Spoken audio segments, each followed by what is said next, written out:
Good evening. മാറ്റിനി വെബിനാറിലേക്ക് എല്ലാവർക്കും സ്വാഗതം. അതുപോലെ തിങ്കളാഴ്ച ദിവസങ്ങളിൽ നമ്മൾ സൈക്കോളജിക്കലായിട്ടുള്ള വിഷയങ്ങളാണ് കൂടുതൽ കൈകാര്യം ചെയ്യുന്നത്. അപ്പോൾ ഇന്ന് പ്രിയപ്പെട്ട ജോഷി സാറിലൂടെ ട്രാൻസാക്ഷൻ അനാലിസിസിൻ്റെ ചില തത്വങ്ങളാണ് നമ്മൾ പഠിക്കാൻ പോകുന്നത്.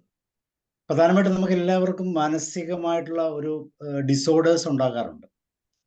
ആ ഡിസോർഡേഴ്സിനെ കൃത്യമായിട്ട് ഐഡൻറ്റിഫൈ ചെയ്യാൻ നമുക്ക് സൈക്കോളജിക്കലായിട്ടുള്ള ടൂൾസ് ഉപയോഗിക്കാം. ആ ടൂളുകളിൽ ടിഎയിൽ ബിഹേവിയർ ഡയഗ്നോസിസ് അല്ലെങ്കിൽ ശരിക്കും പറഞ്ഞാൽ പാത്തോളജി എന്ന് പറഞ്ഞൊരു കോൺസെപ്റ്റാണ്. രോഗനിർണയം. രോഗം എന്ന് പറയുമ്പോൾ ഇവിടെ മാനസികമായ തലത്തിലുള്ള ഡിസോർഡേഴ്സിനെ കുറിച്ചാണ് ചിന്തിക്കുന്നത്. അതിന് ഏറ്റവും സിംപ്ലസ്റ്റ് ആയിട്ട് നമുക്ക് സാധാരണക്കാരൻ്റെ മനഃശാസ്ത്രം എന്നാണ് ട്രാൻസാക്ഷൻ അനാലിസിസിനെ വിളിക്കുന്നത്. അപ്പം അതുകൊണ്ട് തന്നെ സാധാരണക്കാർക്ക് വളരെ കൃത്യമായിട്ട് മനസ്സിലാകുന്ന രീതിയിലുള്ള ഒരു ഡയഗ്നോസിസ് ഉണ്ട്. എറിക് ബേണിന്റെ സംഭാവനയായിട്ട് നമുക്കതിനെ കാണാം. അപ്പം അങ്ങനെയുള്ള രോഗനിർണയ രീതികളെ കുറിച്ചാണ് ജോഷ് സാർ ഇന്ന് സംസാരിക്കുന്നത്. ടി എ പഠിച്ചവർക്ക് അതിനെക്കുറിച്ചൊരു ഐഡിയ കാണും. അപ്പം അതുകൊണ്ട് തന്നെ ഇന്നത്തെ ഈ വിഷയം തീർച്ചയായിട്ടും വളരെ ഹൃദ്യമാണ്. നമുക്ക് നമ്മളെ തന്നെ ടെസ്റ്റ് ചെയ്യാൻ പറ്റുന്ന വളരെ മനോഹരമായ ഒരു ടോപ്പിക്കായിട്ട് ഇതിനെ കാണാം. സോ നിങ്ങൾ എല്ലാവരും ഈ പ്രോഗ്രാമിലേക്ക് ക്ഷണിക്കുകയാണ്. അതോടൊപ്പം പ്രിയപ്പെട്ട ജോഷ് സാറിനെയും. ജോഷ് സാറ് ഇൻഷുറൻസ് മേഖലകളിലെ റീജിയണൽ ഓഫീസറായിട്ട് കേരള ഘടകത്തിൻ്റെ ഇരുന്ന വ്യക്തിയാണ്. റിട്ടയർമെന്റിന് ശേഷം ഇപ്പോൾ സൈക്കോളജിയുടെ ഫീൽഡിലാണ് കൂടുതലെന്നാണ് ഞാൻ വിശ്വസിക്കുന്നത്. കാരണം ട്രാൻസാക്ഷൻ അനാലിസിന്റെ ഡിപ്ലോമ കോഴ്സ് കംപ്ലീറ്റ് ചെയ്തു. വീണ്ടും തുടർന്ന് പഠനങ്ങൾ സൈക്കോളജിയുടെ ഡിഗ്രി ചെയ്തുകൊണ്ടിരിക്കുന്നു, PG ചെയ്തുകൊണ്ടിരിക്കുന്നു. അപ്പം അങ്ങനെയൊക്കെ മനുഷ്യനെ അല്ലെങ്കിൽ നമ്മളെ തന്നെ കൂടുതൽ അറിയാനുള്ള ഒരു ത്വരയിൽ തീർച്ചയായിട്ടും അത് നമുക്കും ഒത്തിരി ഗുണകരമാകും എന്ന് വിശ്വസിച്ചുകൊണ്ട് ഇന്നത്തെ ഈ സെഷനിൽ നിങ്ങളെ ഒരിക്കൽ കൂടി സ്വാഗതം ചെയ്യുന്നു. അതോടൊപ്പം ജോഷ് സാറിനെ. Josh sir, you are welcome. Thank you, Sabu sir. First of all, let me thank Sabu sir for giving me this platform as well as this opportunity to take this class. I also thank all the participants who have come over here, sparing their very valuable time for hearing me. ഇന്നത്തെ നമ്മുടെ subject diagnosis of psychological disorders. സാബ് sir already പറഞ്ഞു കഴിഞ്ഞു. നമ്മളുടെ സാബ് സാറിൻ്റെ സൈറ്റിൽ അതുണ്ടായിരുന്നു. അതിന് മുമ്പായിട്ട് സാബു സാർ പറഞ്ഞതിൻ്റെ ഒരു ചെറിയ ഒരു ഇത് എന്നെ പറ്റി പല പുതുതായിട്ട് വന്നിട്ടുള്ള ആളുകളാണ് പറഞ്ഞത്. അപ്പോൾ എന്നെ പറ്റി ഒരു ചെറിയൊരു ഇൻട്രോഡക്ഷൻ സാധനം കൊടുക്കുന്നു അല്ലെ കൊടുക്കാം. ഞാൻ ഓറിയൻ്റൽ ഇൻഷുറൻസ് കമ്പനിയുടെ കേരള റീജിയണൽ മാനേജറായിരുന്നു. 2017 റിട്ടയറായി.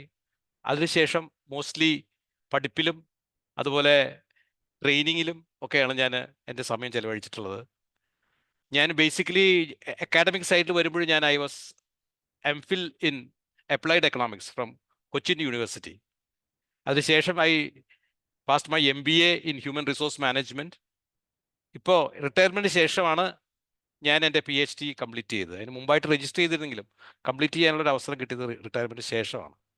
അതുപോലെ സാറ് പറഞ്ഞ പോലെ diploma in psychology transaction analysis, അത് ICTA എന്ന് പറഞ്ഞിട്ടുണ്ട്, കൊച്ചിയിലുള്ളൊരു ഇൻസ്റ്റിറ്റ്യൂട്ട് ഉണ്ട്. അവിടെ നിന്നാണ് ഡിപ്ലോമ പാസ്സായത്. അതിനുശേഷം ഇപ്പോൾ MA സൈക്കോളജിക്ക് രജിസ്റ്റർ ചെയ്തിട്ടുണ്ട്. ഇതാണ് എൻ്റെ സൈഡ്. നിങ്ങൾക്കെല്ലാം അറിയാം, സൈക്കോളജി എന്ന് പറഞ്ഞു കഴിഞ്ഞാൽ വളരെ വാസ്റ്റ് ആയിട്ടുള്ള സബ്ജക്റ്റാണ്. അതിൽ പല സ്കൂൾ ഓഫ് തോട്ട് ഉണ്ട്, പല സെക്ഷൻസ് അതിലുണ്ട്. അതിൽ വൺ ഓഫ് ദി സെക്ഷനാണ് ട്രാൻസാക്ഷൻ അനാലിസിസ്. ഇത് ഫൗണ്ട് ചെയ്തത് എറിക് ബേൺ എന്നുള്ള വിശ്വവിഖ്യാതനായിട്ടുള്ള ഗെയിംസ് പീപ്പിൾ പ്ലേ എന്നുള്ള ബുക്ക് എഴുതിയ ആ വ്യക്തിയാണ്. ആ ഒരു തോട്ടിലാണ് ഈ TA സ്കൂൾ പോയിക്കൊണ്ടിരിക്കുന്നത്. അപ്പം അതിനെ ബേസ് ചെയ്തിട്ടാണ് എൻ്റെ ക്ലാസ്. നിങ്ങൾക്കെല്ലാം അറിയാം, സൈക്കോളജി എന്ന് പറഞ്ഞു കഴിഞ്ഞാൽ it is A study of mental process and behaviour. മനസ്സിൻ്റെ തലങ്ങളിലുള്ള പ്രോസസ്സുകളും ബിഹേവിയറും പഠിക്കുന്നൊരു സംഗതിയാണ് സൈക്കോളജി. ഇപ്പോൾ സാറ് ചോദിച്ചു വാട്ട് ഈസ് പാത്തോളജി എന്ന് ചോദിച്ചു. എന്താണ് പാത്തോളജി? സാറ് തന്നെ ഉത്തരം പറഞ്ഞു എനിക്ക് തോന്നുന്നു അല്ലേ? പാത്തോളജി എന്ന് പറഞ്ഞാൽ it is A study of what? It is A study of the cause and effects and nature of diseases. അതുപോലെ തന്നെ സൈക്കോളജിയിലുണ്ട് സൈക്കോ പാത്തോളജി എന്ന് പറഞ്ഞാൽ ഇവിടെ മനസ്സിൻ്റെ തെറ്റായിട്ടുള്ള ബിഹേവിയറോ പാറ്റേൺസോ ഉണ്ടെങ്കിൽ അത് പഠിക്കുകയും അതിനുള്ള പ്രതിവിധികൾ കണ്ടുപിടിക്കുന്നതാണ് സൈക്കോ പാത്തോളജി.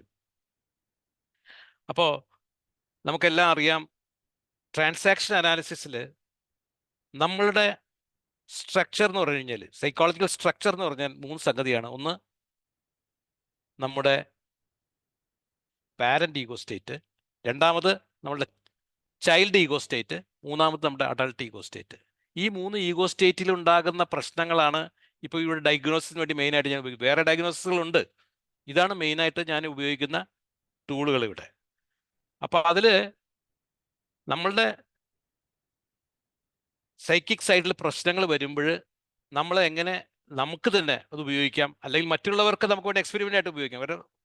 നമ്മൾ മറ്റുള്ളവരത് ഉപയോഗിക്കുന്നത് നമുക്ക് അതിനുള്ള സർട്ടിഫിക്കറ്റ് കാര്യങ്ങൾ വേണം. പക്ഷെ നമ്മളെ തന്നെ നമ്മളിൽ ഇതുണ്ടോ, ഈ പ്രശ്നമുണ്ടോ എന്ന് അനലൈസ് ചെയ്യാനായിട്ട് നമുക്ക് സാധിക്കും ഇത് പഠിച്ചു കഴിഞ്ഞാൽ. സാധാരണ സൈക്കോളജിക്കലായിട്ടുള്ള ഈ പ്രശ്നങ്ങൾ ഉണ്ടാകുന്നത് ഈ ഈഗോ സ്റ്റേറ്റ്സിന്റെ കണ്ടാമിനേഷൻ കൊണ്ടാണ്. എന്താണ് കണ്ടാമിനേഷൻ? ആരെങ്കിലും ഒന്ന് പറയാമോ? ഒന്ന് അൺമ്യൂട്ട് ചെയ്ത് പറയാമോ എന്താണ് കണ്ടാമിനേഷൻ? ആർക്കെങ്കിലും അൺമ്യൂട്ട് ചെയ്ത് പറയാമോ കണ്ടാമിനേഷൻ? സയന്റിഫിക് ആയിട്ടുള്ള സൈഡിലുള്ളവരാണെങ്കിൽ അങ്ങനെയും പറയാം. Contamination, generally what is contamination? ആരും വരുന്നില്ല. ഈ എയറെല്ലാം കണ്ടാമിനേറ്റഡ് ആവുകയെന്ന് പറയില്ല, ഇങ്ങനെ വിഷം നിറയുക അല്ലെങ്കിൽ. അത് തന്നെ, എക്സാക്ട്ലി, യു ആർ റൈറ്റ്. ഇപ്പൊ നമ്മൾ പറയില്ലേ, ഒരു വളരെ പ്യുവർ ആയിട്ടുള്ള വെള്ളത്തിന്റെ സ്ട്രീം പോകുന്നതിലേക്ക് ഒരു ചളി വെള്ളത്തിന്റെ സ്ട്രീം ഇറക്കി വിട്ടാൽ വാട്ടർ ഗെറ്റ്സ് കണ്ടാമിനേറ്റഡ്. ഇതുപോലെ തന്നെ നമ്മുടെ സൈക്കോളജി, അതിലേക്ക് തെറ്റായിട്ടുള്ള ചില പാറ്റേൺസ് കയറി വരുമ്പോൾ അവിടെ കണ്ടാമിനേഷൻ ഉണ്ടാകുന്നു. അപ്പം നമുക്ക് മെയിനായിട്ട് ഈ കണ്ടാമിനേഷനെ പറ്റി ആദ്യം പഠിക്കാം. അതുപോലെ തന്നെ വേറെ ഒന്നാണ് എക്സ്ക്ലൂഷൻ എന്ന് പറയുന്നത്. ചില ആളുകൾക്ക് ചില എന്താ പറയുക, ഈഗോ സ്റ്റേറ്റ്സ് ഉണ്ടാകില്ല. ചിലർക്ക് പാരന്റ് ഉണ്ടാകില്ല, ചിലർക്ക് അഡൾട്ട് ഉണ്ടാകില്ല, ചിലർക്ക് ചൈൽഡ് ഉണ്ടാവില്ല. പാരന്റ് ഉണ്ടാവില്ല എന്ന് പറഞ്ഞു കഴിഞ്ഞാൽ അയാൾക്ക് ഒരിക്കലും പാരൻ്റായിട്ട് അല്ലെങ്കിൽ ഒരു കമാൻഡിങ് ആയിട്ടോ മറ്റുള്ളവരെ ഒന്ന് ലീഡ് ചെയ്യാനോ അങ്ങനത്തെ കാര്യങ്ങളോ ഒരു പാരന്റൽ ഇത് അവർക്കുണ്ടാകില്ല. ചിലർക്ക് മുഴുവനും അഡൾട്ടായിരിക്കും, ഏത് സമയവും കമ്പ്യൂട്ടർ പോലെ ആയിരിക്കും അവരോട് സംസാരിക്കാനും ബോറന്മാരായിരിക്കും അവരിങ്ങനെ ഒരു ഫണ്ണും ഇല്ലാതെ ജീവിക്കുന്നവരായിരിക്കും. അല്ലെങ്കിൽ വേറെ ചിലർക്ക് ചൈൽഡ് ഉണ്ടാവില്ല, ചൈൽഡ് ഉണ്ടാവില്ല ചിലർക്ക് ചൈൽഡ് മാത്രമേ ഉണ്ടാവുള്ളൂ. ചൈൽഡ് മാത്രമുള്ളവർക്ക് എപ്പോഴും ഫണ്ണായിരിക്കും, തമാശകൾ മാത്രമായിരിക്കും. അപ്പോൾ നമുക്ക് I have got A PPT, ഞാനത് പ്രസന്റ് ചെയ്യാം.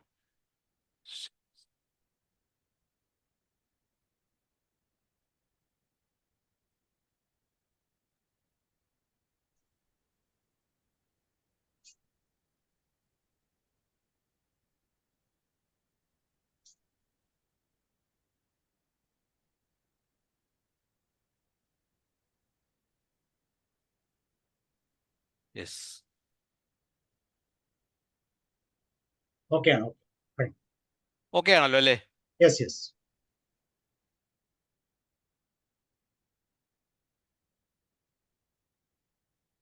ഓക്കെ. അപ്പോൾ ഈ ചാപ്റ്റേഴ്സ് ഇതൊക്കെ നമ്മൾ കവർ ചെയ്ത് പോയ ഭാഗങ്ങളാണ്. സൈക്കോളജി, പാത്തോളജിയും അനോമലിസിസ് ഓഫ് സൈക്കോളജിക്കൽ സ്ട്രക്ചർ നമ്മൾ കഴിഞ്ഞതാണ്. കണ്ടാമിനേഷനിലേക്കാണ് വന്നത്. അപ്പം 3 തരത്തിലുള്ള കണ്ടാമിനേഷൻ ഉണ്ട്. Parent contamination, child contamination, double contamination. ഇതിന് ഞാനൊരു പിക്ചർ ഇവിടെ കൊടുത്തിട്ടുണ്ട്. ഈ പിക്ചർ നിങ്ങൾക്ക് അറിയാമെന്ന് തോന്നുന്നു അല്ലേ? സൈക്കോളജി TA പഠിച്ചിട്ടുള്ളവർക്ക് അറിയാം. ഇത് 3 സെറ്റ് ഓഫ് ഈഗോ സ്റ്റേറ്റ്സ് ആണ്. 3 ആളുകളുടെ 3 സെറ്റ് ഓഫ് ഈഗോ സ്റ്റേറ്റ്സ് ആണ്. ഒരാളുടെ parent is contaminated to adult.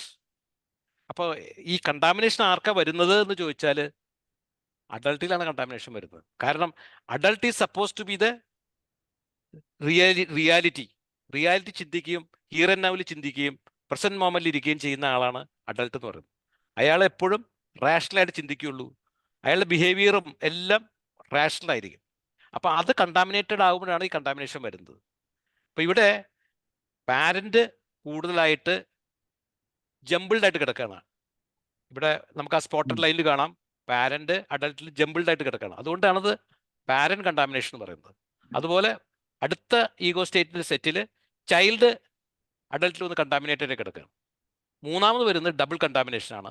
ഒന്ന് പാരന്റ് കണ്ടാമിനേഷൻ അവർക്കുണ്ട്, ചൈൽഡ് കണ്ടാമിനേഷൻ ഉണ്ട് അവർക്ക്. ഇപ്പം ഇതിൽ പാരന്റ് കണ്ടാമിനേഷൻ 2 തരത്തിലുള്ള കണ്ടാമിനേഷൻ ഉണ്ടാകാം. ഒന്ന് പ്രജുഡീസ് കൊണ്ട്. പാരൻസിന് പൊതുവെ നിങ്ങൾക്കറിയാം ചില ബിലീഫുകൾ ഉണ്ടാവും അല്ലേ, ചില കടുംപിടുത്തങ്ങൾ ഉണ്ടാവും, ചില ഒരു കർശന ബുദ്ധി ഉണ്ടാവും, അവരുടെ പ്രജുഡീസുകൾ ഉണ്ടാവും. അതിൽ നിന്നാണ് ഈ കണ്ടാമിനേഷൻ കുട്ടികൾക്ക് കിട്ടുന്നത്. അങ്ങനെയുള്ള ഒരാളുടെ അഡൾട്ടിൽ ഇത് കണ്ടാമിനേറ്റ് കിടക്കുന്ന പറയുന്നത്. രണ്ടാമത് സൂപ്പർസ്റ്റിഷ്യൻസ് ആണ്. കണ്ടാമിനേഷനിൽ. എന്താ സൂപ്പർസ്റ്റിഷൻ? ആരെങ്കിലും പറയാവോ സൂപ്പർസ്റ്റിഷൻ എന്താണെന്ന്? അന്ധവിശ്വാസം. അന്ധവിശ്വാസം. ഈ പേരൻസും ഒക്കെ പഴയ തലമുറയിൽ നിന്ന് പകർന്നു വിട്ടുള്ള അന്ധവിശ്വാസങ്ങളുണ്ട്. ആ അന്ധവിശ്വാസങ്ങൾ ഈ കുട്ടിയുടെ മനസ്സിലേക്ക് പകർന്നു കൊടുത്ത് അവർ പിന്നെ വലുതാകുമ്പോൾ അവരുടെ അഡൾട്ടായിട്ട് ചിന്തിക്കുമ്പോൾ അവർക്ക് ഈ സൂപ്പർസ്റ്റിഷൻ ഒരു ഇൻഫ്ലുവൻസ് വരുന്ന പറയും. ഇപ്പം നമുക്ക് പറയാം അല്ലേ, വീട്ടിൽ കണ്ണാടി ചില്ല് പൊട്ടിപ്പോയി, 7 തലമുറയ്ക്ക് പ്രശ്നങ്ങൾ ഉണ്ടാകുന്ന പറയാം ഇല്ലേ? അതുപോലെ പാത്രത്തിൽ കടുക് ചിതറിപ്പോയാൽ എന്തുണ്ടാവും? വീട്ടിൽ കലഹം ഉണ്ടാവും അല്ലേ? എല്ലാം സൂപ്പർസ്റ്റിഷ്യൻസ് ആണ്. ഒന്നും തിയറിറ്റിക്കലായിട്ട് പറഞ്ഞാൽ ഒരു സയന്റിഫിക് ബേസും ഇല്ലാത്ത കാര്യങ്ങളാണ് അതൊക്കെ. അങ്ങനെയുള്ള she rightly pointed out, it is അന്ധവിശ്വാസം. ഇതൊക്കെ ലേൺഡ് ആണ്, പാരൻസിൽ നിന്നും ഒക്കെ ലേൺഡ് ആണ് അതൊക്കെ. ഇത് ചിലപ്പോൾ ഒരു പക്ഷേ ഒരു റേസിനെ പറ്റിയായിരിക്കാം, പ്രജുഡീസസ് അഗെയിൻസ്റ്റ് റേസ് അല്ലേ? ആഫ്രിക്ക ഈ ബ്ലാക്സിനെ പറ്റിയിട്ട് ഒരുപാട് പ്രജുഡീസ് ഉണ്ടായിരുന്നു വൈറ്റ്സിന് അല്ലേ? അപ്പം അതുപോലുള്ള അന്ധവിശ്വാസങ്ങളും ഈ പ്രജുഡീസുകളും കുട്ടികളെ ഇൻഫ്ലുവൻസ് ചെയ്യും. ഇപ്പം ഈ ഇന്ത്യയിൽ അത്രയില്ല, കാരണം നമ്മൾ അങ്ങനെയുള്ള ഒരു സിറ്റുവേഷനിൽ നമ്മൾ ജനിച്ചു വന്നത്. നേരെ മറിച്ച് ഫോറിൻ രാജ്യങ്ങൾ, അമേരിക്കയിൽ ഇപ്പോഴും ഉള്ള ആളുകൾ പലപ്പോഴും ഇങ്ങനെയുള്ളത് വെച്ച് പുലർത്തുന്നുണ്ട്. ഈ അപ്പാർത്തൈഡ്, റേസിസം ഇതൊക്കെ വെച്ച് പുലർത്തുന്നവരുണ്ട്. ഇവിടെയുണ്ട് റേസിസം, ഇവിടെയുണ്ട്. പിന്നെ വരുന്നതാണ് പ്രജുഡീസസ് ആൻഡ് റോങ് ബിലീഫ്സിനെ പറ്റിയിട്ടുള്ള ഒരു ചെറിയ ഒരു ഇത്, എങ്ങനെയാണ് അത് ഡയലോഗ് എങ്ങനെയാണെന്നുള്ള ചെറിയൊരു ഇത് ഞാനിവിടെ ഉണ്ടാക്കിയിട്ടുണ്ട്. അപ്പൊ ഇത് Chinese are ferocious and disciplined. എന്തു പറയുന്നു? ശരിയാണോ? ചൈനക്കാർ മുഴുവനും ഇങ്ങനെ ഫെറോഷ്യസും വളരെ ഡിസിപ്ലിൻഡ് ആൾക്കാരാണ്. നമുക്കത് ജനറലൈസ് ചെയ്ത് പറയാൻ പറ്റില്ല. അവരിലും ഉണ്ട് ഫെറോഷ്യസ് അല്ലാത്തവരും ഡിസിപ്ലിൻഡ് അല്ലാത്തവരും അവിടെയുണ്ട്. Woman don't think, they are emotional. കാരണം അവർ പറയുന്നതാണ് അല്ലേ, അല്ലെങ്കിൽ വേറെ ആളുകൾ പറയുന്നതാണ്, സ്ത്രീകൾക്ക് ചിന്താശേഷിയില്ല, ചിന്തിക്കുന്നില്ല അവര്, എപ്പോഴും ഫീലിങ്സ് മാത്രമേ ഉള്ളൂ, ഇമോഷണലാണ് അവര്. ശരിയാണോ അത്? അതൊരു പ്രജുഡീസാണത്, സ്ത്രീകൾക്കെതിരായിട്ട് പ്രജുഡീസാണ്. കാരണം ഇതുപോലെ ചിന്തിക്കുന്ന മഹത് സ്ത്രീകൾ ഇപ്പോൾ ലോകത്തുണ്ട്. അപ്പം അതൊക്കെ ഇരിക്കുമ്പോഴാണ് നമ്മൾ ഇങ്ങനെ ഒരു സംഗതി ഇറക്കി വിടുന്നത്. അപ്പോൾ ചിലപ്പോൾ ഒരു പക്ഷേ അച്ഛൻ പറഞ്ഞു കൊടുത്തുകൊണ്ട് ഒരുപക്ഷെ ഈ അഡൾട്ടായിട്ടുള്ള മകൻ ഒരു പക്ഷേ അതിലേക്ക് കയറി വരും ഇങ്ങനെ ഒരു ചിന്താഗതി. സ്ത്രീകൾ ഇവിടെ ഒരിക്കലും ചിന്തിക്കുന്നില്ലല്ലോ, ഇവിടെ എപ്പോഴും ഫീലിംഗ് മാത്രമല്ലോ, ഇവിടെ ഇമോഷണൽ മാത്രമല്ലല്ലോ, നീ എന്താ ചിന്തിക്കാത്തേ എന്നൊക്കെ ചോദിക്കുമല്ലോ. അപ്പം അത് ഇങ്ങനെയുള്ള പ്രജുഡീസിൽ കയറി വരും. ചിലർ പറയും ഒരു അന്ധവിശ്വാസമാണത്. All saints have wide and shining eyes. എല്ലാ വിശുദ്ധന്മാർക്കും അല്ലേ വളരെ വൈഡും വളരെ തിളങ്ങുന്ന കണ്ണുകളും പരിവേഷമുള്ളവരാണ്. ഒന്നും പറയാനില്ല അല്ലേ, അന്ധവിശ്വാസങ്ങളാണ്. Left handed persons are more brilliant than right handed. ചിലർ പറയും റൈറ്റ് ഹാൻഡഡ് ആയിട്ടുള്ള ആളുകൾ ബ്രില്യൻ്റ് അല്ലാണ്ടല്ല. ലെഫ്റ്റ് ഹാൻഡ് ബ്രില്യൻ്റ് ആയിട്ടുള്ള ആളുകൾ ഒരുപാടുണ്ട്. ഇപ്പം ബിൽ ക്ലിൻറ്റൺ വളരെ ബ്രില്യൻ്റ് ആയിരുന്നു, പുള്ളി ലെഫ്റ്റ് ഹാൻഡ് ആയിരുന്നു. സൈൻ ചെയ്ത് നോക്കിയാൽ കാണാൻ പറ്റും. ഈവൻ ഞാനൊരു ലെഫ്റ്റ് ഹാൻഡറാണ്, ചെറുപ്പത്തിൽ എഴുതിക്കൊണ്ടിരുന്നതൊക്കെ ലെഫ്റ്റ് ഹാൻഡ് കൊണ്ടാണ് എഴുതിക്കൊണ്ടിരുന്നത്. പക്ഷേ അത് മാറി റൈറ്റ് ഹാൻഡിലേക്ക് വന്നതാണ്. അപ്പോൾ ജനറലൈസേഷൻ പറ്റില്ല, കാരണം റൈറ്റ് ഹാൻഡഡ് ആയിട്ടുള്ളവരും ലെഫ്റ്റ് ഹാൻഡ് ഈക്വലി ബ്രില്യൻ്റ് ആണ്. അതുപോലെ ഞാൻ നേരത്തെ പറഞ്ഞു, കടുക് അല്ലേ ചിതറിപ്പോയാൽ വീട്ടിൽ കലഹം ഉണ്ടാകും, അല്ലെങ്കിൽ കണ്ണാടി പൊട്ടിപ്പോയാൽ 7 കൊല്ലത്തേക്ക് നിങ്ങൾക്ക് ബാഡ് ലക്ക് ആയിരിക്കും. അല്ലെങ്കിൽ ചിലർ പറയും സ്ത്രീകൾ ജോലിക്ക് പോയാൽ അവരുടെ കുട്ടികളെ ശരിയായി വളർത്താൻ പറ്റില്ല അവർക്ക്. തെറ്റായിട്ടുള്ള ധാരണ. എത്രയോ ആളുകളുടെ സ്ത്രീകളുടെ മക്കൾ വളരെ ബ്രില്യൻ്റ് ആയിട്ട് റാങ്ക് ഹോൾഡേഴ്സും വളരെ ഗ്രേറ്റർ ലെവലിൽ. അപ്പം ഇതൊക്കെ എക്സാമ്പിൾസ് ഓഫ് പ്രജഡീസും അതുപോലെ റോങ് ബിലീഫ്സും ആണ്, സൂപ്പർസ്റ്റിഷ്യൻസും ആണ്.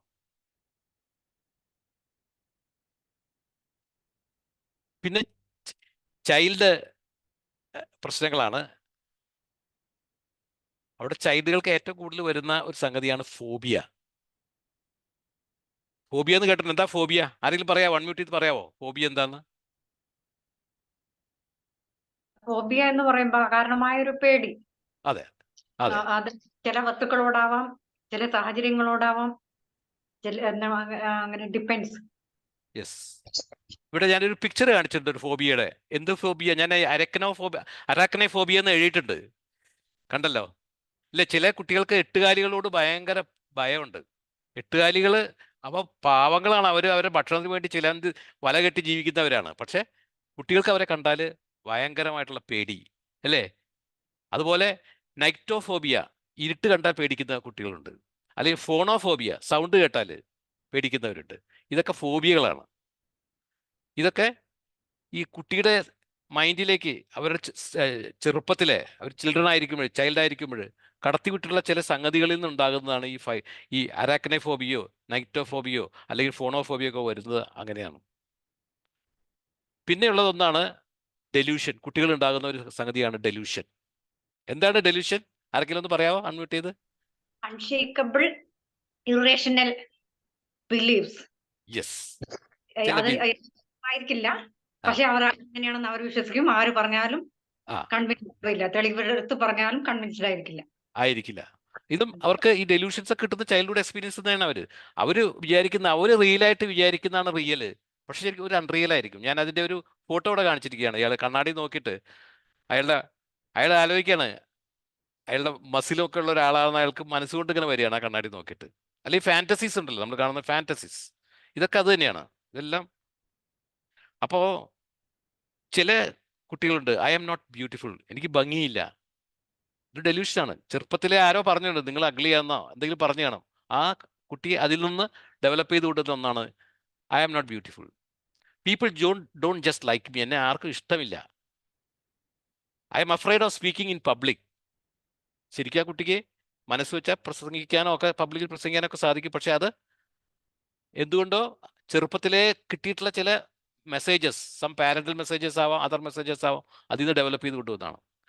I must please every one, ഞാൻ എല്ലാവരെയും സന്തോഷിപ്പിച്ചാൽ മാത്രമേ എനിക്ക് സുഖമായിട്ട് ജീവിക്കാൻ പറ്റുള്ളൂ. തെറ്റായിട്ടുള്ള ധാരണ അല്ലേ? അതൊക്കെ ഡെലൂഷൻസിൽ പെട്ടതാണ്.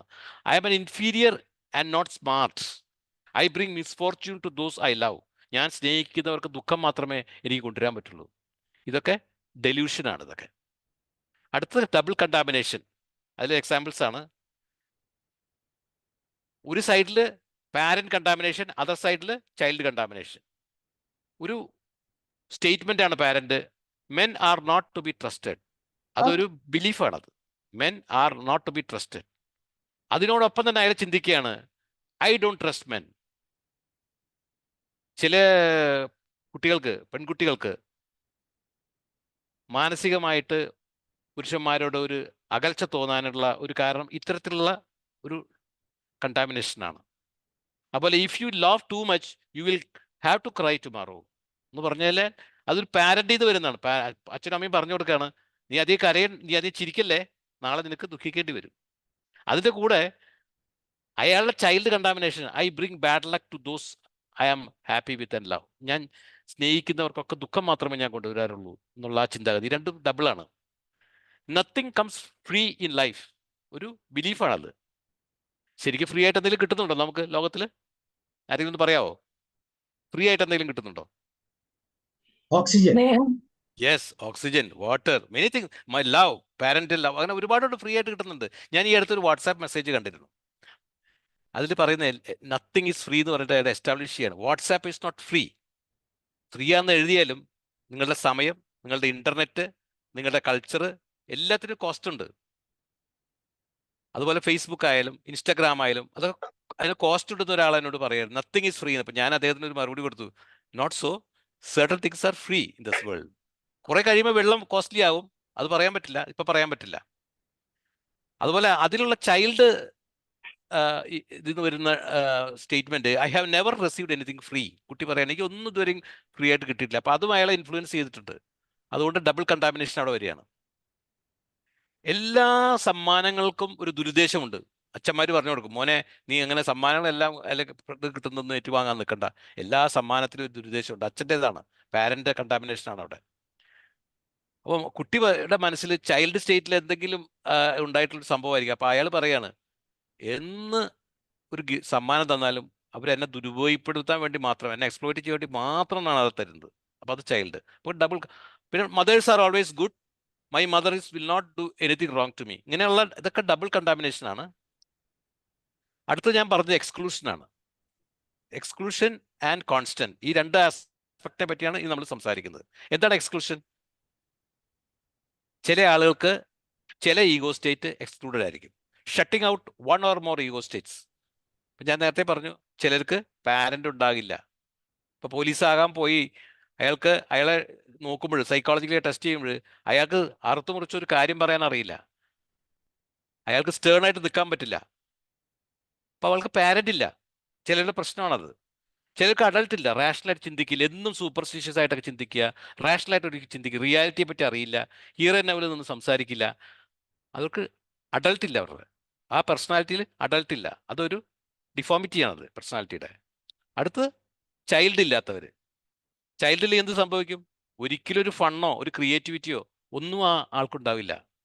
അപ്പം അത് ഇതിനെയാണ് നമ്മൾ എക്സ്ക്ലൂഷൻസ് അല്ലെങ്കിൽ എക്സ്ക്ലൂഡഡ് എന്ന് പറയുന്നത്. സ്പെസിഫിക് ആയിട്ട് എക്സ്ക്ലൂഡഡ് എന്ന് പറയുന്നത്. ഇവരൊക്കെ അവരുടെ പെരുമാറ്റങ്ങളൊക്കെ സ്റ്റീരിയോ ടൈപ്ഡ് ആയിരിക്കും. അവരെന്താ ചെയ്യാൻ പോകുന്നത് നമുക്ക് പെട്ടെന്ന് മനസ്സിലാക്കാൻ സാധിക്കും. ഈ എക്സ്ക്ലൂഡഡ് പാരന്റ് ആയാലുള്ള പ്രശ്നങ്ങൾ ഇതാണ്. പാരന്റ് ഇല്ല അയാൾക്ക്, അപ്പോൾ എന്തുണ്ടാവും? ഒരു കലാമിറ്റി, ഒരു അനാർക്കി പോലെ ആയിരിക്കും അല്ലേ? They make their own rules. അവരവരുടെ നിയമങ്ങൾ അവർ തന്നെ ഉണ്ടാക്കും. ദേ ട്രിക്ക് പീപ്പിൾ. മറ്റുള്ളവരെ സൂത്രത്തിൽ ചതിക്കാൻ നോക്കും. അല്ലെങ്കിൽ അവർ നോൺ റിഗ്രറ്റിംഗ് ആയിരിക്കും. അപ്പോൾ വാല്യൂസ് ഇല്ല. അതുകൊണ്ടാണ് ഇങ്ങനെ സംഭവിക്കുന്നത്. അതുപോലെ എക്സ്ക്ലൂഡഡ് അഡൾട്ട് എക്സ്ക്ലൂഡഡ് ആയി കഴിഞ്ഞാൽ എന്തുണ്ടാവും? അയാൾക്ക് എന്നും പാരന്റ് ചൈൽഡ് ഡയലോഗ് മാത്രമേ അയാൾക്ക് ഉണ്ടാവുള്ളൂ. വേറെ ഒന്നും ഉണ്ടാവില്ല. ഒരു റാഷണലായിട്ട് ചിന്തിക്കില്ല അവർ. അതുപോലെ ചില എക്സെൻട്രിക് ബിഹേവിയറും കാണിക്കും അല്ലേ? ചില ഫൺ ലവിങ് ആയിട്ടുള്ള ചില എക്സെൻട്രിക് ആയിട്ടുള്ള ബിഹേവിയർ അവർ കാണിക്കും. അതുപോലെ ചൈൽഡ് എക്സ്ക്ലൂഡ് ചെയ്ത് കഴിഞ്ഞാൽ അവർ വളരെ സീരിയസ് ആയിരിക്കും. ഫണ്ണേ ഉണ്ടാകില്ല, ലാക്ക് ഓഫ് ഇമോഷൻ ഉണ്ടാവില്ല. ലാക്ക് ഓഫ് ഇമോഷൻ ആയിരിക്കും. അവർ ഇമോഷൻ ഉണ്ടാവില്ല. ഇമോഷൻ കുട്ടികൾക്കാണല്ലോ ആ ചൈൽഡ് എക്സ്പീരിയൻസ് എന്നാണല്ലോ അതൊക്കെ ഫീലിംഗ് ഒക്കെ ഉണ്ടാക്കുന്നത്. പിന്നെ അവർക്ക് ഈ ചൈൽഡ്ഹുഡ് മെമ്മറീസ് ഒന്നും മനസ്സിൽ ഉണ്ടാകില്ല. ഇതാണ് അതിൽ നിന്നുള്ളൊരു പ്രശ്നം. പിന്നെ ഞാൻ പറഞ്ഞ അടുത്തതാണ് കോൺസ്റ്റന്റ്. കോൺസ്റ്റന്റ് എന്ന് പറഞ്ഞു കഴിയുമ്പോൾ അവരെപ്പോഴും ഒരു കോൺസ്റ്റന്റ് സ്റ്റേറ്റിലായിരിക്കും, ഒരു കോൺസ്റ്റന്റ് ഈഗോ സ്റ്റേറ്റിലായിരിക്കും. കാരണം അവർക്ക് മറ്റ് ഇതുകളൊന്നും വർക്ക് ചെയ്യില്ല. എവിടെ പോയാലും നിയമവശങ്ങളെ പറ്റി പറയുക, റൂൾസിനെ പറ്റി, റെഗുലേഷനെ പറ്റി പറയുക, അത് മാത്രമേ ഉള്ളൂ. സംസാരിക്കാൻ മുഴുവൻ അത് മാത്രമേ ഒരു ടോപ്പിക്കിലുള്ളൂ. മറ്റുള്ളവർ ഉപദേശിക്കാൻ നിൽക്കുക, അങ്ങനെ എല്ലാം എപ്പോഴും ബിലീഫും അയാളുടെ വാല്യൂ എന്താന്ന് പറയുക, പ്രസംഗിക്കാൻ നിൽക്കുക, മറ്റുള്ളവരായിട്ട് റീച്ച് ചെയ്യുക, ഇതൊക്കെയാണ് അവർക്കുണ്ടാവും. കോൺസ്റ്റന്റ് പാരന്റാ. ചിലർ പറയും, ഓ അത് ശരിയല്ല അയാൾ, ആ പുള്ളിക്കാരെ എപ്പോൾ വന്നാലും എന്നെ ഉപദേശിക്കാൻ നിൽക്കും. Constant parent. അവർക്ക് മറ്റ് ഈഗോ സ്റ്റേറ്റ്സ് ഒന്നും ഇല്ല. അതുപോലെ കോൺസ്റ്റന്റ് അഡൾട്ട്. ഈ കോൺസ്റ്റന്റ് അഡൾട്ട് ആയുള്ള പ്രശ്നം നമുക്കറിയാം. അവർ ശരിക്കും ഒരു കമ്പ്യൂട്ടർ പോലെ ആയിരിക്കും അല്ലേ? ഇപ്പം അവരെ കോൺസ്റ്റന്റ് അഡൾട്ട് ആയിട്ടുള്ളവരെ കല്യാണം കഴിച്ചാൽ സ്ഥിതി എന്തായിരിക്കുന്നത് നമുക്കൊന്നും ഒരു ഫണ്ണും ഇല്ല, ഒരു ഹാപ്പിനെസ്സോ ഒരു പിക്നിക്കോ ഇല്ല. അവർ എന്നും ഇങ്ങനെ ഇത് മാത്രമേ ഉള്ളൂ. അവരെല്ലാ കാര്യങ്ങളും കമ്പ്യൂട്ടർ പോലെ പെരുമാറുള്ളൂ അല്ലേ? അതുപോലെ കോൺസ്റ്റന്റ് ചൈൽഡ്, എന്നും തമാശകളും ഇത് മാത്രമുള്ള ആ സ്റ്റേജാണ് കോൺസ്റ്റന്റ്. അപ്പോൾ our only one ego state will be energized at the time. ഒരു സമയത്ത് ഒരു ഈഗോ സ്റ്റേറ്റ് മാത്രമേ ഉള്ളൂ. ഞാനിവിടെ അതിൻ്റെ കോൺസ്റ്റന്റ് പാരന്റിൻ്റെ ഒരു ക്വാളിറ്റീസ് എഴുതിയിരിക്കുകയാണ്. അവർ വളരെ റിജിഡ് ആയിരിക്കും, വളരെ ജഡ്ജ്മെന്റൽ ആയിരിക്കും, വളരെ സീരിയസ് ആയിരിക്കും, അവരൊരു കൺട്രോളിങ് ആയിരിക്കും ചിലർ. അല്ലെങ്കിൽ ഇപ്പോൾ നർച്ചറിങ് പാരന്റ് ആണെങ്കിൽ ഹെൽപ്പിംഗ് ആയിരിക്കും, അല്ലെങ്കിൽ ഒരു പ്രീച്ചിങ് ആയിരിക്കും. എപ്പോഴും പ്രസംഗങ്ങൾ മാത്രമേ അവർക്ക് ഉണ്ടാവുള്ളൂ. പിന്നെ ഒരു അതോറിറ്റേറിയൻ ആയിരിക്കും, എല്ലാ കാര്യങ്ങളും കടുംപിടുത്തമുള്ളവരും, ഡോഗ്മാറ്റിക് ആയിരിക്കും. അതുപോലെ വളരെ ട്രഡീഷണൽ, എല്ലാം പഴയ ട്രഡീഷണൽ മെത്തേഡാണ് അവരെ ഉപയോഗിക്കുക. ഇതാണ്. അതുപോലെ കോൺസ്റ്റന്റ് അഡൾട്ട് എന്ന് പറഞ്ഞു കഴിഞ്ഞാൽ ഞാൻ നേരത്തെ പറഞ്ഞു, അവരെ ബോറിംഗ് ആയിരിക്കും അല്ലേ? അവരെ അങ്ങനെ ഒരു പുരുഷനെ കല്യാണം കഴിക്കുന്ന സ്ത്രീക്ക് പലപ്പോഴും ബോറടി ആയിരിക്കും. കാരണം അവർ എന്തിലും പാഷനേറ്റ് അല്ല, അവരെപ്പോഴും ഹീറോനാവും, അത് മാത്രമേ ഉള്ളൂ. ഒരു ഫണ്ണില്ല, ഒരു റോബോട്ട് ടൈപ്പ് ആയിരിക്കും. അവരെപ്പോഴും ഒരു ഡാറ്റ പ്രോസസ്സിങ് ആയിരിക്കും. എന്ത് കാര്യം ഭാര്യ എന്തെങ്കിലും പറഞ്ഞാൽ അതിൻ്റെ ഉള്ള ഡാറ്റ പ്രോസസ്സ് ചെയ്യാനായിരിക്കും നോക്കുക. അതിലെ ഇമോഷൻസോ ഫീലിങ്സോ എടുക്കാനായിട്ട് അവർ ശ്രമിക്കില്ല. അതുപോലെ കോൺസ്റ്റന്റ് ചൈൽഡ് എപ്പോഴും ഇമ്മച്യൂർ ആയിരിക്കും. അവർ സംസാരത്തിലൊക്കെ വളരെ ഇമ്മച്യൂർഡ് ആയിരിക്കും, ഹിസ്റ്ററിക്കലായിരിക്കും ചിലപ്പോൾ. കാരണം കരയുന്ന വലിയ ഇതിൽ കരയുന്ന കുട്ടികൾ, അല്ലെങ്കിൽ സെൽഫിഷ്. പല കുട്ടികൾക്കും ഫ്രീ ഇതുണ്ടല്ലോ, ഫ്രീ ചൈൽഡ് എന്ന് പറഞ്ഞാൽ അവർ ബേസിക്കലി സെൽഫിഷ് ആയിരിക്കും. കാരണം അവരുടെ നീഡ് മാത്രമേ അവർക്ക് നോട്ടുണ്ടാവുള്ളൂ, അവരുടെ നീഡ് മാത്രമേ അവർക്ക് നോക്കാനുള്ളൂ. അവർ പലപ്പോഴും കോൺസ്റ്റന്റ് ചൈൽഡ് ഡിപ്പെൻഡബിൾ ആയിരിക്കും, മറ്റുള്ളവരെ ഡിപ്പെൻഡ് ചെയ്ത് ജീവിക്കുന്നവരായിരിക്കും, ഇറസ്പോൺസിബിൾ ആയിരിക്കും, ഇമ്പൾസീവ് ആയിരിക്കും, റെസ്റ്റ്ലെസ് ആയിരിക്കും അവരെല്ലാം. എങ്ങനെയാണ് ഇപ്പോൾ ഈ ഡയഗ്നോസിസ് ചെയ്യുക? ഇനിയിപ്പോൾ നമ്മൾ ഏകദേശം നമ്മളുടെ മെൻ്റൽ തലത്തിലുള്ള, മാനസിക തലത്തിലുള്ള ഈ ഡിഫോമിറ്റീസ്, ഈ പ്രശ്നങ്ങൾ നമ്മൾ കണ്ടു. ഇതെങ്ങനെ റിഗ്ബേണിൻ്റെ സ്റ്റൈലിൽ ഇതെങ്ങനെ നമുക്ക് ഡയഗ്നോസ് ചെയ്യാം?